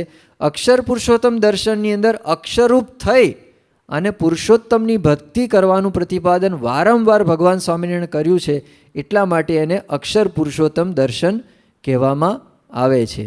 અને અક્ષર પુરુષોત્તમ દર્શનની અંદર જેવા ભગવાન પોતાના અક્ષરધામની અંદર છે એવા જ સકળ ઐશ્વર્ય સંપન્ન આ લોકની અંદર અવતરેલા પરબ્રહ્મ સ્વામિનારાયણ છે એવું પ્રતિપાદન અને સ્વીકાર કરવામાં આવે છે. અક્ષર બ્રહ્મ તત્વ, તો વિશિષ્ટાદ્વૈત દર્શનની અંદર અક્ષર બ્રહ્મ તત્વ એક સ્વતંત્ર તત્વ તરીકે સ્વીકાર નથી. જોકે શાસ્ત્રોની અંદર અક્ષર શબ્દ અને બ્રહ્મ શબ્દ ઘણી બધી જગ્યાએ આવે છે, પણ વિશિષ્ટાદ્વૈત દર્શનની અંદર એ અક્ષર શબ્દ અને બ્રહ્મ શબ્દનો અર્થ જીવ, પરબ્રહ્મ વગેરે અર્થ એનો કરવામાં આવતો હોય છે. જ્યારે અક્ષર પુરુષોત્તમ દર્શનની અંદર પરબ્રહ્મથી ભિન્ન અને પરબ્રહ્મથી ન્યૂન એવું અક્ષર બ્રહ્મ તત્વ છે એનો પ્રતિપાદન કરવામાં આવ્યું છે. અને ભગવાન સ્વામિનારાયણ પોતાની સાથે અક્ષર બ્રહ્મ એવા ગુણાતીતાનંદ સ્વામીને લઈને આવેલા હતા, એની ઓળખાણ પણ પોતે ઘણી વખત આપેલી. એ અક્ષર બ્રહ્મ સ્વરૂપતઃ એક જ છે, પરંતુ એના 4 સ્વરૂપનું પ્રતિપાદન ભગવાન સ્વામિનારાયણે કરેલું છે. ગરડા મધ્યના 13મા વચનામૃતની અંદર અક્ષરધામ એક સ્થાન વિશેષ છે એની વાત કરી છે. અક્ષરધામમાં અક્ષર બ્રહ્મ પોતે સેવક સ્વરૂપે રહેલું છે એની વાત ગરડા પ્રથમના 21માં કરેલી છે. ગરડા પ્રથમના 46મા વચનામૃતમાં આ અક્ષર બ્રહ્મ છે અનંત કોટી બ્રહ્માંડ પ્રકૃતિ અને પ્રકૃતિના કાર્યની અંદર વ્યાપક પોતે રહેલું છે. એવો એક આકાશ છે જેની ઉત્પત્તિ કે લય થતો નથી, અને ચિદાકાશ નામથી પ્રથમના 46મા વચનામૃતમાં વાત કરી છે. અને આ લોકની અંદર એક ગુરુ તરીકે આવે છે એની વાત વડતાલના 11મા વચનામૃતની અંદર બ્રહ્મ સ્વરૂપ સંત તરીકે વાત કરી છે. ગરડા પ્રથમના 54માં એવા સત્પુરુષનો પ્રસંગ કરો એની વાત કરી છે. એટલે કે આ લોકની અંદર પોતે આવે છે. આ 4 સ્વરૂપોની વાત અક્ષર પુરુષોત્તમ દર્શનની અંદર કરવામાં, અક્ષર બ્રહ્મ તત્વ અંતર્ગત કરવામાં આવે છે. પછી ઈશ્વર તત્વ, તો ઈશ્વર શબ્દ જે છે એ વિશિષ્ટાદ્વૈત દર્શનની અંદર પરમાત્મા માટે જ ઈશ્વર શબ્દ વાપરવામાં આવે છે. પરબ્રહ્મથી ભિન્ન એવા કોઈ ઈશ્વર તત્વ, નિત્ય તત્વ એનો સ્વીકાર ત્યાં નથી. જ્યારે અક્ષર પુરુષોત્તમ દર્શનની અંદર પરબ્રહ્મથી ભિન્ન એવા એવા ઈશ્વર તત્વનો પ્રતિપાદન છે. અને જેમ જીવો અનાદિકાળથી બદ્ધ છે તેમ ઈશ્વરો પણ બદ્ધ છે. વિરાટ પુરુષ વગેરે જે સૃષ્ટિના સંચાલનની અંદર જોડાયેલા જે છે એ ઈશ્વરો તરીકે એમનો સ્વીકાર કરવામાં આવે છે. ભગવાનની ઈચ્છાથી એ સૃષ્ટિના કાર્યોની અંદર જોડાતા હોય છે, જે વચનામૃતો કાર્યાણી 12 મધ્ય 66 વગેરેની અંદર વાત કરવામાં આવેલી છે. અને એ સ્વરૂપતઃ એ અણુ પરિમાણ અને અનંત છે, ઈશ્વરોની સંખ્યા પણ અનંત છે, એવો સ્વીકાર કરવામાં આવે છે. હવે માયા એટલે કે પ્રકૃતિ, તો બંને દર્શનોની અંદર સરખી એક વાત સ્વીકારવામાં આવી છે કે ત્રિગુણાત્મિકા માયા છે, 3 ગુણવાળી, અને જગતનું ઉપાદાન કારણ છે. અને એમાં પ્રકૃતિ અને પ્રકૃતિમાંથી થયેલું જે જગત એના શરીરી પરમાત્મા છે. આ વાત બંને દર્શનોની અંદર સરખી રીતે સ્વીકારવામાં આવી છે. પરંતુ સાથે સાથે અક્ષર પુરુષોત્તમ દર્શનની અંદર અક્ષર બ્રહ્મને પણ વ્યાપક, અંતર્યામી અને પ્રકૃતિ પુરુષ આદિકના કારણ મધ્ય 3જા વચનામૃત ગરડા મધ્ય 3માં કહેવામાં આવ્યા છે. એટલે એ પણ અનંત કોટી બ્રહ્માંડની અંદર વ્યાપક છે અને પ્રકૃતિના શરીરી છે. અને પરબ્રહ્મની નિત્ય ઈચ્છાથી અક્ષર બ્રહ્મ પણ સૃષ્ટિનું કારણ બને છે, બધી જ સૃષ્ટિઓનું કારણ બને છે. જેમ પરમાત્મા બને છે એમ અક્ષર બ્રહ્મ પણ બને છે. એવી વાત આપણને ગરડા પ્રથમના 41મા વચનામૃતના આધારે જોવા મળે છે. ત્યાર પછી જીવનું સ્વરૂપ છે, તો વિશિષ્ટાદ્વૈત દર્શનની અંદર પણ આ સ્વીકાર છે કે શરીરથી ભિન્ન એવો જીવ છે, અસંખ્ય છે, એનું પરિમાણ અણુ પરિમાણ છે. એવી જ વાત અક્ષર પુરુષોત્તમ દર્શનમાં પણ સ્વીકારાય છે. હવે વિશિષ્ટાદ્વૈતની અંદર 3 પ્રકાર છે જીવના, બદ્ધ, મુક્ત અને નિત્ય મુક્ત. જ્યારે અક્ષર પુરુષોત્તમ દર્શનની અંદર 2 પ્રકાર માનવામાં આવે છે. બદ્ધ એટલે કે માયાથી બંધાયેલા, અને મુક્ત એટલે માયાથી મુક્ત. નિત્ય મુક્ત તરીકે કોઈનો સ્વીકાર, એટલે અનાદિકાળથી માયાથી મુક્ત હોય એવા જીવોનો સ્વીકાર નથી. અનાદિકાળથી તો માયાથી મુક્ત 2 જ તત્વ માનવામાં આવે છે અક્ષર પુરુષોત્તમ દર્શનમાં, અક્ષર બ્રહ્મ અને પરબ્રહ્મ. એ સિવાય બીજા કોઈ નિત્ય મુક્તનો સ્વીકાર નથી. ત્યાર પછી સાધના, તો સાધનાના મુખ્ય ઉપાય તરીકે પરમાત્માની કૃપા, અને એના માટે વિશિષ્ટાદ્વૈત દર્શનની અંદર ભક્તિ અને પ્રપત્તિ એની પ્રતિપાદન કરવામાં આવે છે. અને એમાં સહાય રૂપ 2 સાધન છે, જ્ઞાન અને કર્મ. અક્ષર પુરુષોત્તમ દર્શનની અંદર સાધનામાં મુખ્ય સાધના તો અક્ષર બ્રહ્મ ગુરુ જે હોય, પ્રગટ અક્ષર બ્રહ્મ સ્વરૂપ ગુરુ, એનો મન કર્મ વચને દ્રઢ પ્રસંગ કરી અને અક્ષર બ્રહ્મ રૂપ થવું. અને અક્ષર બ્રહ્મરૂપ થવા માટે ગુરુની આજ્ઞા પ્રમાણે સેવા, ધર્મપાલન, કથા શ્રવણ, વૈરાગ્ય, તપ વગેરે સાધનોનો પણ સ્વીકાર કરવામાં આવે છે. હવે વિશિષ્ટાદ્વૈત દર્શનની અંદર પોતાને બ્રહ્મરૂપ માનવું એવી કોઈ સાધનોનું પ્રતિપાદન કરવામાં નથી આવ્યું. અક્ષર પુરુષોત્તમ દર્શનની અંદર પોતાને અક્ષર બ્રહ્મરૂપ માનવાની સાધનાને અતિ મહત્વ આપવામાં આવ્યું છે. ગરડા મધ્યનું 3જું, અમદાવાદનું 2જું વચનામૃત, ગરડા મધ્યનું 31મું, ઘણા બધા વચનામૃતની અંદર ભગવાન સ્વામિનારાયણ આનું પ્રતિપાદન કરેલું છે કે પોતાને અક્ષરરૂપ માની અને પરમાત્માની ભક્તિ કરવી. બંને દર્શનોના મંત્ર જોઈએ તો વિશિષ્ટાદ્વૈત દર્શનની અંદર ઓમ નમો નારાયણાય એ મંત્ર છે, અથવા તો શ્રીમન નારાયણ ચરણો શરણમ પ્રપદ્યે, અને 3જો મંત્ર છે ઓમ નમો ભગવતે વાસુદેવાય. તો એ મંત્ર છે. ને અક્ષર પુરુષોત્તમ દર્શનની અંદર સ્વામિનારાયણ મંત્ર અને સાધના મંત્ર તરીકે, જપ મંત્ર તરીકે સ્વામિનારાયણ મંત્ર અને સાધના મંત્ર તરીકે અક્ષરમ અહમ પુરુષોત્તમ દાસોસ્મી આ મંત્રનું પ્રતિપાદન કરવામાં આવે છે. મુક્તિની અંદર જો જોઈએ, સાધના કર્યા પછી જે મુક્તિ થાય તો દુઃખનો અભાવ, પરમાત્માના ધામની પ્રાપ્તિ, પણ એમાં વિશિષ્ટાદ્વૈત દર્શનની અંદર વિરજા નદીમાંથી શુદ્ધ થાય, એમાંથી પસાર થઈને પછી મુક્ત થાય છે. એમાં પહેલાં જીવન મુક્તિનો સ્વીકાર નથી. એટલે કે દેહ મૂક્યા પછી વિરજા નદીમાંથી પસાર થાય ત્યાર પછી મુક્તિ થાય છે. અને વિદેહ મુક્તિની અંદર પરમાત્માનું ધામ, પરમધામ વૈકુંઠ છે, અને આ ધામ છે શુદ્ધ સત્વમય છે, એવું પ્રતિપાદન થાય છે. અક્ષર પુરુષોત્તમ દર્શનમાં મુક્તિ શું છે તો અક્ષરરૂપ થઈ અને પુરુષોત્તમની ભક્તિ કરવી, તમામ દુઃખોની નિવૃત્તિ અને પરમાત્મા પરમ સુખની પ્રાપ્તિ. આ દર્શનમાં જીવન મુક્તિ, સારંગપુરનું 9, મધ્યનું 28 વગેરે વચનાઓને જીવન મુક્તિની પણ વાત છે. અને વિદેહ મુક્તિ, આ બંને મુક્તિનો સ્વીકાર કરવામાં આવે છે. વિદેહ મુક્તિ એટલે કે દેહ મૂક્યા પછી પરમાત્માના ધામનું નામ અક્ષરધામ છે, અને આ ધામ છે એ ગુણોથી પર છે. ત્યાં સત્વગુણ પણ નથી, બધા જ ગુણોથી પર, એટલે કે સત્વગુણ પણ ત્યાં નથી, એવું પ્રતિપાદન કરવામાં આવે છે. વિશિષ્ટાદ્વૈત દર્શનની અંદર ધામની અંદર મુક્તોના અંદર જે ચતુર્ભુજ આકારનો સ્વીકાર કરવામાં આવે છે, પણ ત્યાં સ્ત્રી પુરુષના આકારનો પણ સ્વીકાર કરવામાં આવે છે. અને મુક્ત જે છે પોતાની ઈચ્છા પ્રમાણે જુદા જુદા રૂપો ધારણ કરીને ભગવાનની સેવા કરી શકે છે. અને ગરુડ, વિશ્વક્સેન વગેરે નિત્ય મુક્ત તરીકે સ્વીકાર કરવામાં આવ્યો છે. અક્ષર પુરુષોત્તમ દર્શનની અંદર અક્ષરધામમાં ભગવાન, અક્ષર બ્રહ્મ, મુક્તો બધાનો ભગવાનના જેવો જ આકાર છે. ગરડા મધ્યના 67માં વચનમાં આ વાત કરવામાં આવેલી છે. અન્ય કોઈ રૂપ, જુદું જુદું રૂપ ત્યાં હોતું નથી. અને દ્વિભુજ આકાર છે. મુક્તોનો આકારમાં પણ સ્ત્રી પુરુષ એવા કોઈ લિંગ ભેદ પણ નથી, દ્વિભુજ આકાર છે. અને પરમાત્મા અને અક્ષર બ્રહ્મ બે સિવાય કોઈને નિત્ય મુક્ત તરીકે સ્વીકારવામાં આવતા નથી. બધા જ થયેલા મુક્તો છે, એટલે કે સંજાત મુક્ત તરીકે પ્રતિપાદન કરવામાં આવે છે. પરમાત્માના પ્રગટપણાના દૃષ્ટિકોણથી જો જોઈએ તો વિશિષ્ટાદ્વૈત દર્શનની અંદર યુગે યુગે પરમાત્મા પ્રગટ થાય છે, પણ અત્યારે તે પ્રગટ હોય છે કે નહીં એવા પ્રશ્ન આપણે લગભગ 10-15 વર્ષ પહેલાં જુદા જુદા આચાર્યોને, સંપ્રદાયના મોટા મહંતોને પણ પૂછેલા, પણ બધાએ વાત કરેલી કે પરમાત્મા અત્યારે પ્રગટ હોય, મનુષ્ય સ્વરૂપની અંદર પ્રગટ હોય એવું માનતા નથી. પણ અક્ષર પુરુષોત્તમ દર્શનની અંદર પરમાત્મા હંમેશા પ્રગટ જ રહે છે. વડતાલનું 19મું, વડતાલનું 10મું વગેરે દ્વારા આપણને ખ્યાલ આવે છે. એમના પ્રગટ સ્વરૂપની ઓળખાણથી સાચા ભક્ત થવાય છે. અને વચનામૃતમાં પ્રત્યક્ષ પરમાત્માને ધ્યાનમાં રાખીને, ભગવાન પ્રગટ હોય એને કેન્દ્રમાં રાખીને બધી સાધનાઓનો ઉપદેશનું થયેલો છે.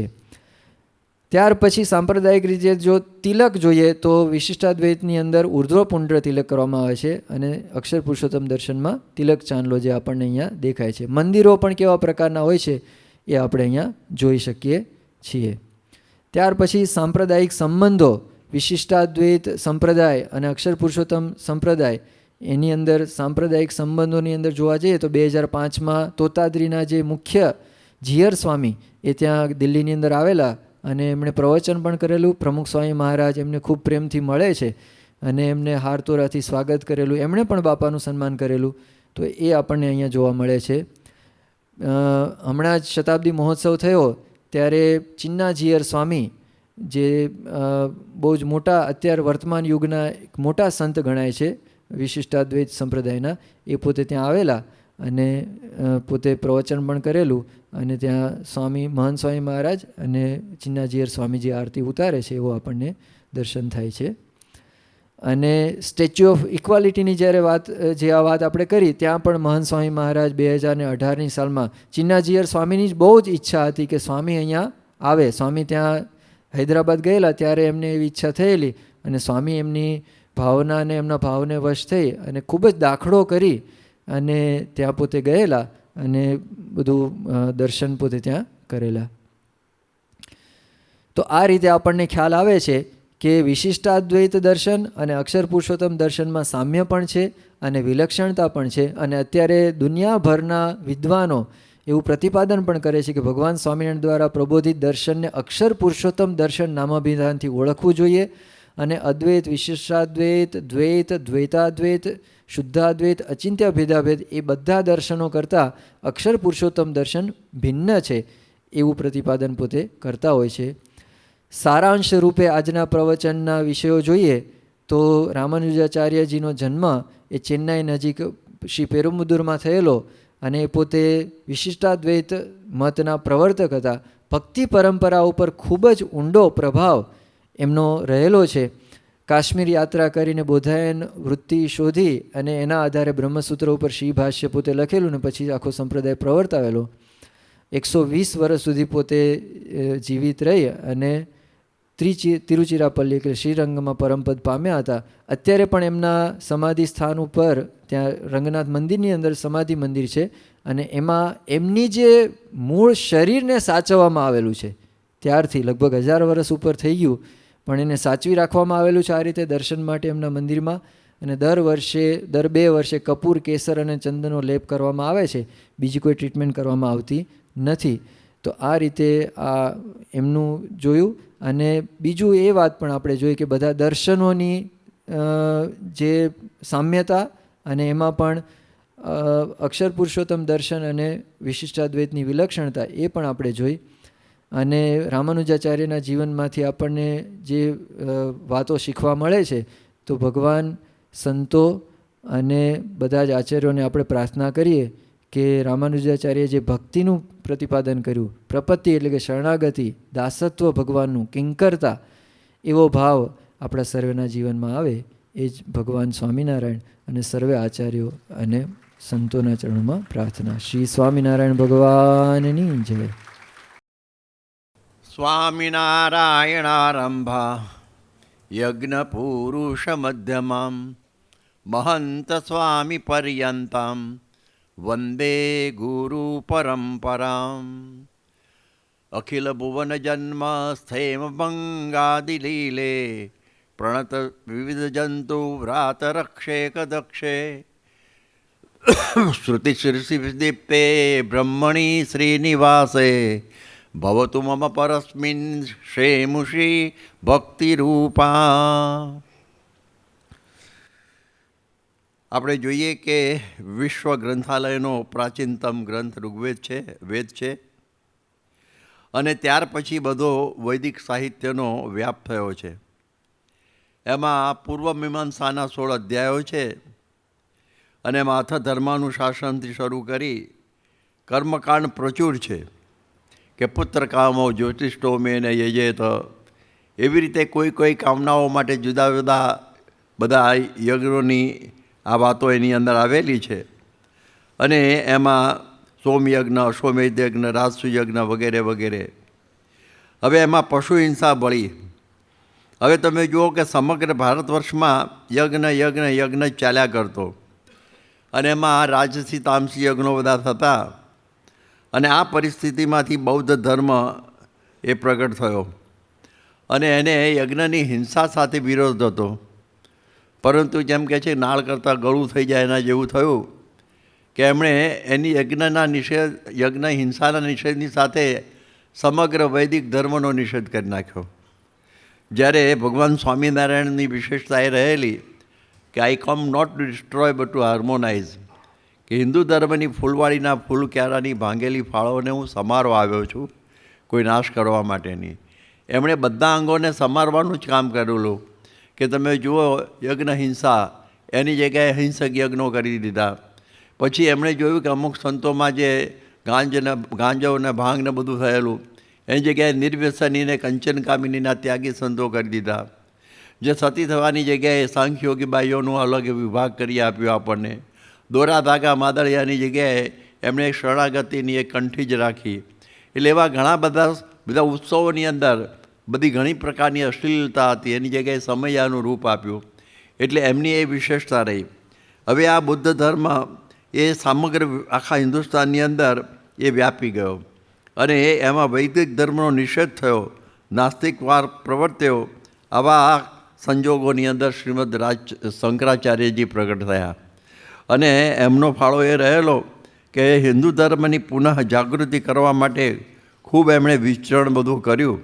અને બૌદ્ધ ધર્મમાંથી પ્રજાને પાછી વાળવા બ્રહ્મનું જે લક્ષણ છે એ નિરાકાર રૂપે કર્યું. એટલે એમણે ઘણા બધા ક્રિપ્ટો બુદ્ધિસ્ટ એટલે કે પ્રચ્છન્ન બુદ્ધ એવું પણ કહે છે. પણ એમ કરતાં પણ એમણે હિન્દુ ધર્મને તો બચાવી તો દીધો જ. હવે આપ જોઈએ કે એમણે પ્રસ્થાંતરે ઉપર ભાષ્ય રચ્યા. અને એવી એક પ્રણાલિકા પાડી કે જે ગીતા ઉપનિષદ અને બ્રહ્મસૂત્ર ઉપર ભાષ્ય રચે. ભલે એમાંથી મુખ્ય બ્રહ્મસૂત્ર ઉપર એક હોય તો પણ ચાલે, ત્રણેય ઉપર હોવું એવું જરૂરી નથી. પણ એ પ્રકારના જે ભાષ્યો રચે એનું નામ સંપ્રદાય કહેવાય. એવી એમણે એક વિશિષ્ટ પ્રણાલિકા પાડી. અને એમણે આ પછી જોઈએ કે ભગવાનનું જે ધામનું જે સાકાર સ્વરૂપને બધું છે એ બધું એમને રુચિની બહારનું રહ્યું. હવે એમણે સગુણ ઉપાસના કહી કે એમાં બધું આવી જાય, મૂર્તિ પૂજાને બધું એ. પણ નિર્ગુણને એમણે શ્રેષ્ઠ કરી, જેમાં તો નિરાકાર મત જ રહેલો છે. અને અંતે તો બ્રહ્મ સત્ય જગન મિથ્યાની વાતો કરી. અને આવા સમયની અંદર રામાનુજાચાર્ય પ્રગટ થયા. આ એની પૂર્વ ભૂમિકા. રામાનુજાચાર્ય પ્રગટ થયા અને એમણે ભક્તિ અને ઉપાસના માર્ગનું પ્રવર્તન એમણે સારામાં સારું કર્યું. એટલે આ એક મોટામાં મોટો ઉપકાર એમનો રહ્યો છે. હું હમણાં બોલ્યો ને, ભવતુ મમ પરસ્મિન શેમુષી ભક્તિ રૂપા. શેમુષી એટલે જ્ઞાન, કે ભગવાનની અંદર જે આ જ્ઞાન પણ મારું ભક્તિરૂપ હો, એટલે એમણે ભક્તિનું અંગ જ્ઞાન કરી દીધું. એવી બહુ અદ્ભુત એક ક્રાંતિ કરી દીધી. અને ભક્તિ ઉપાસનાનો અને આવો જે માર્ગ ભગવાનના સાકાર સ્વરૂપનો એમણે પ્રતિપાદન કર્યો, એ મોટામાં મોટો એમનો ઉપકાર કહેવાય. એટલે એ દૃષ્ટિથી આ કાર્ય એમણે કર્યું. અમે બધા તો 5 વર્ષ સુધી રામાનુજનું જ ભણેલા છીએ. એટલે એ વખતે આપણો સ્વામિનારાયણ વેદાંત એટલે કે અક્ષર પુરુષોત્તમ દર્શન એનો કોઈ કોર્સ નહોતો યુનિવર્સિટીઓમાં. એટલે જે આ ભાષ્યો રચનાર જે આપણા ભદ્રસ્વામી એ પણ રામાનુજ સાથે જ આચાર્ય થયેલા છે. એટલે અમે બધા જ રામાનુજ વેદાંત સાથે જ આચાર્ય થયેલા છીએ. એટલે અમે તો 5 વર્ષ સુધી રામાનુજમાં જ આવ્યા છીએ. હમણાં જ આપણે રામાનુજના ભક્તિ માર્ગ પ્રવર્તકની બધી સાથે બધી અદ્ભુત વાતો પૂજ્ય ગુરુમનન સ્વામી બ્રહ્મમનન સ્વામી કરી એમને જેટલા અભિનંદન આપીએ એટલે ઓછા બહુ જ ઉત્તમ રીતે, બહુ સુંદર રીતે એમણે આખી રજૂઆત કરેલી છે. એટલે મારે વિશેષ એમાં કંઈ બીજું કંઈ કહેવાનું રહેતું નથી. પરંતુ આપણે જોઈએ કે જેમ રામાનુજે પંચતત્વત્રય એમણે કર્યા, અને એમણે ઘણા બધા હમણાં જોયું ને, હવે ગ્રંથોને બધા એ રચેલા છે. એટલે એ બધી વાતો એમણે એ વખતે રામાનુજાચાર્યએ કરી. બ્રહ્મસૂત્ર ઉપર ભાષ્ય, ઉપનિષદ ઉપર રામાનુજનું ભાષ્ય નથી યાદ રાખવાનું. બ્રહ્મસૂત્ર અને ગીતા આ 2 જ ગ્રંથો જે પસ્થાંતરીમાં છે એની ઉપર રામાનુજનું ભાષ્ય છે. અમે તો બધા 9 ગ્રંથો બધા ભણ્યા છીએ.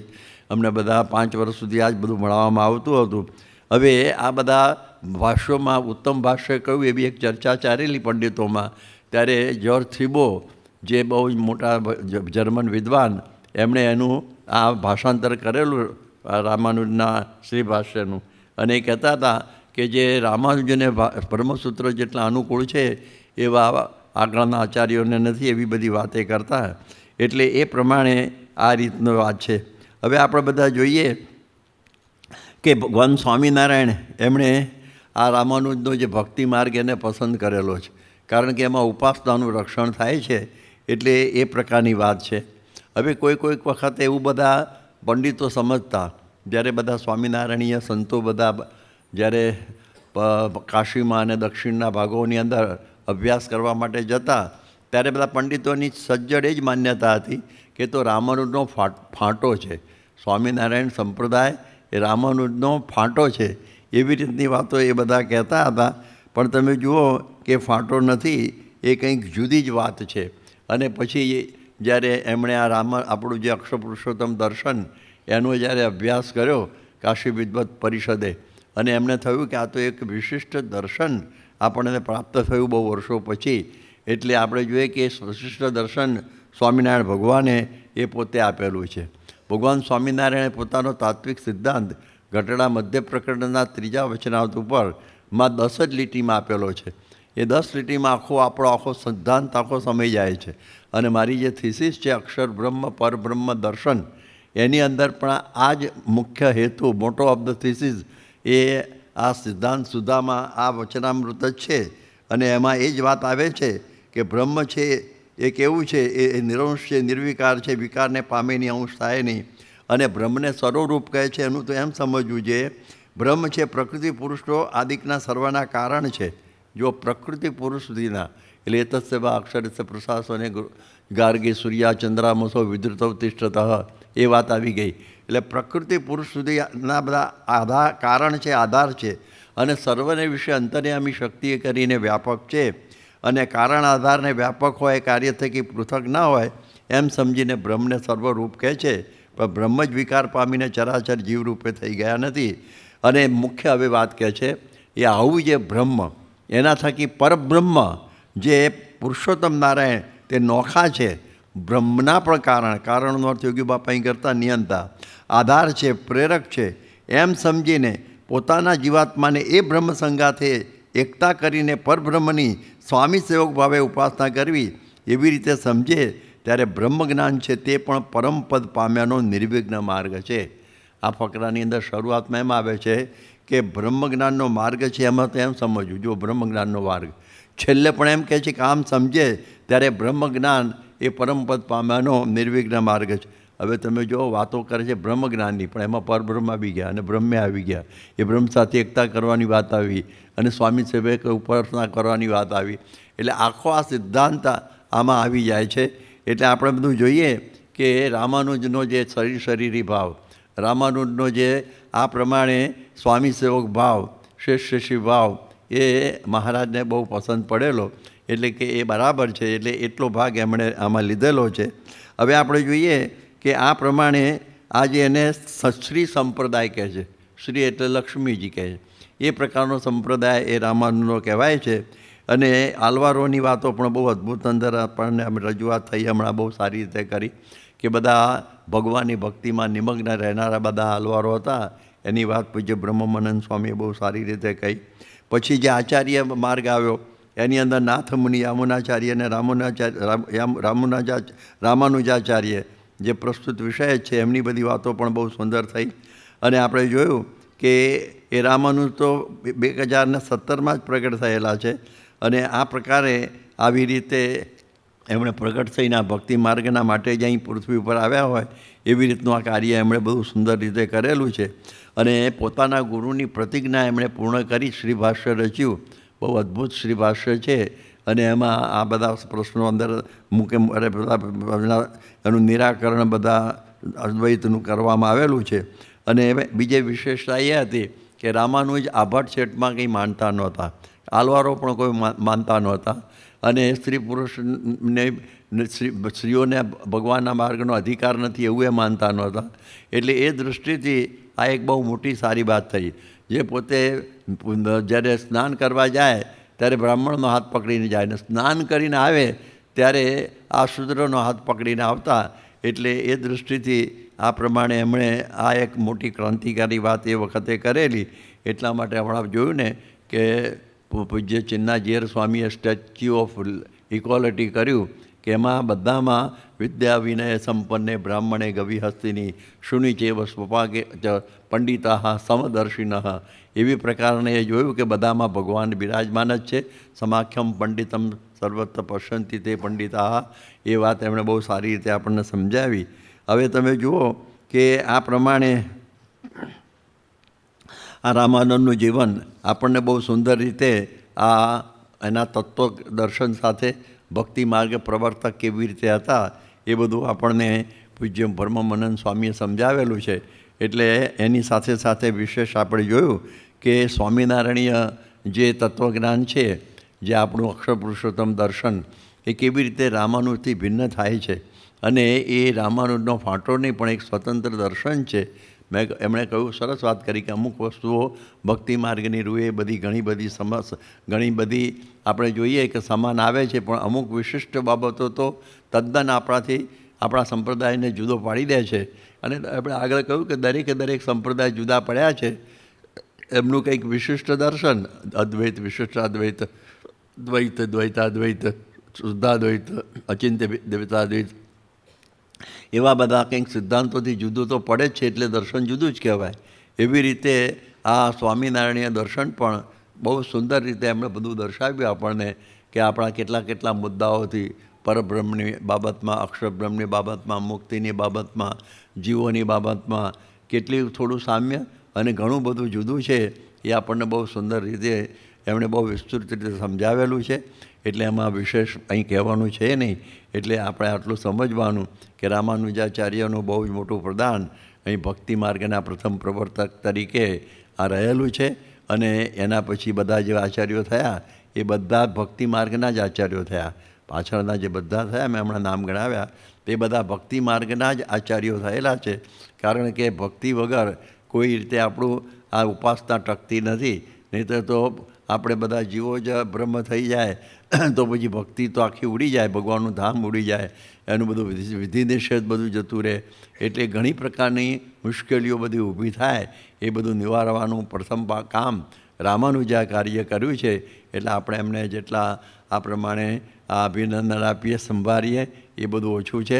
એટલું અદ્ભુત કાર્ય કર્યું. કારણ કે કોઈક બેઝ જોઈએ એના પછી આગળ કાર્ય થાય. એ બધા કાર્ય ચાલ્યા. આપણે તો એક બહુ વિશાળ ભાવનાવાળા છીએ. એટલે જે કંઈ આપણા વૈદિક સાહિત્યમાં જે બધું બન્યું એ બધું ભગવાનની ઈચ્છાથી જ થયું છે. કેમ કે છે ને પહેલાં કર્મકાંડ આવ્યું, પછી એમાંથી બધા થાકેલાને હિંસા દૂર કરવા માટે બહુ ધર્મ આવ્યો, અને આપણા હિન્દુ ધર્મે એમને પણ 10 અવતારમાં પાછા મૂકી દીધા છે. એટલે એને પણ આ પ્રમાણે આપણે આ રીતે અનૌપચારિક રીતે માનીએ. ત્યાર પછી શંકરાચાર્ય પાછો પુનઃ હિન્દુ ધર્મને પાછા લાવ્યા. બાકી તો એ તો ભક્તિ માર્ગને માનતા જ, એમના ભક્તિ સ્તોત્રો બધા ઘણા બધા છે. એટલે એ પછી છે, અને પછી રામાનુજાચાર્ય આવ્યા અને બધા આચાર્યો આવ્યા, અને છેલ્લે ભગવાન સ્વામિનારાયણે અક્ષર પુરુષોત્તમ દર્શન આપીને ડંકો વગાડી દીધો, અને આ પ્રમાણે અદ્ભુત કાર્ય થયું. એટલે આ પરંપરાને આપણે બધા બિરદાવીએ છીએ. અને રામાનુજના આ જે તત્વજ્ઞાન વિષય અરે ભક્તિ માર્ગ પ્રવર્તક વિષયક પૂજ્ય બ્રહ્મ મનન સ્વામીએ બહુ સુંદર રીતે નિરૂપણ કર્યું. એમને પણ આપણે ખૂબ ખૂબ ધન્યવાદ આપીએ છીએ. સ્વામિનારાયણ ભગવાનની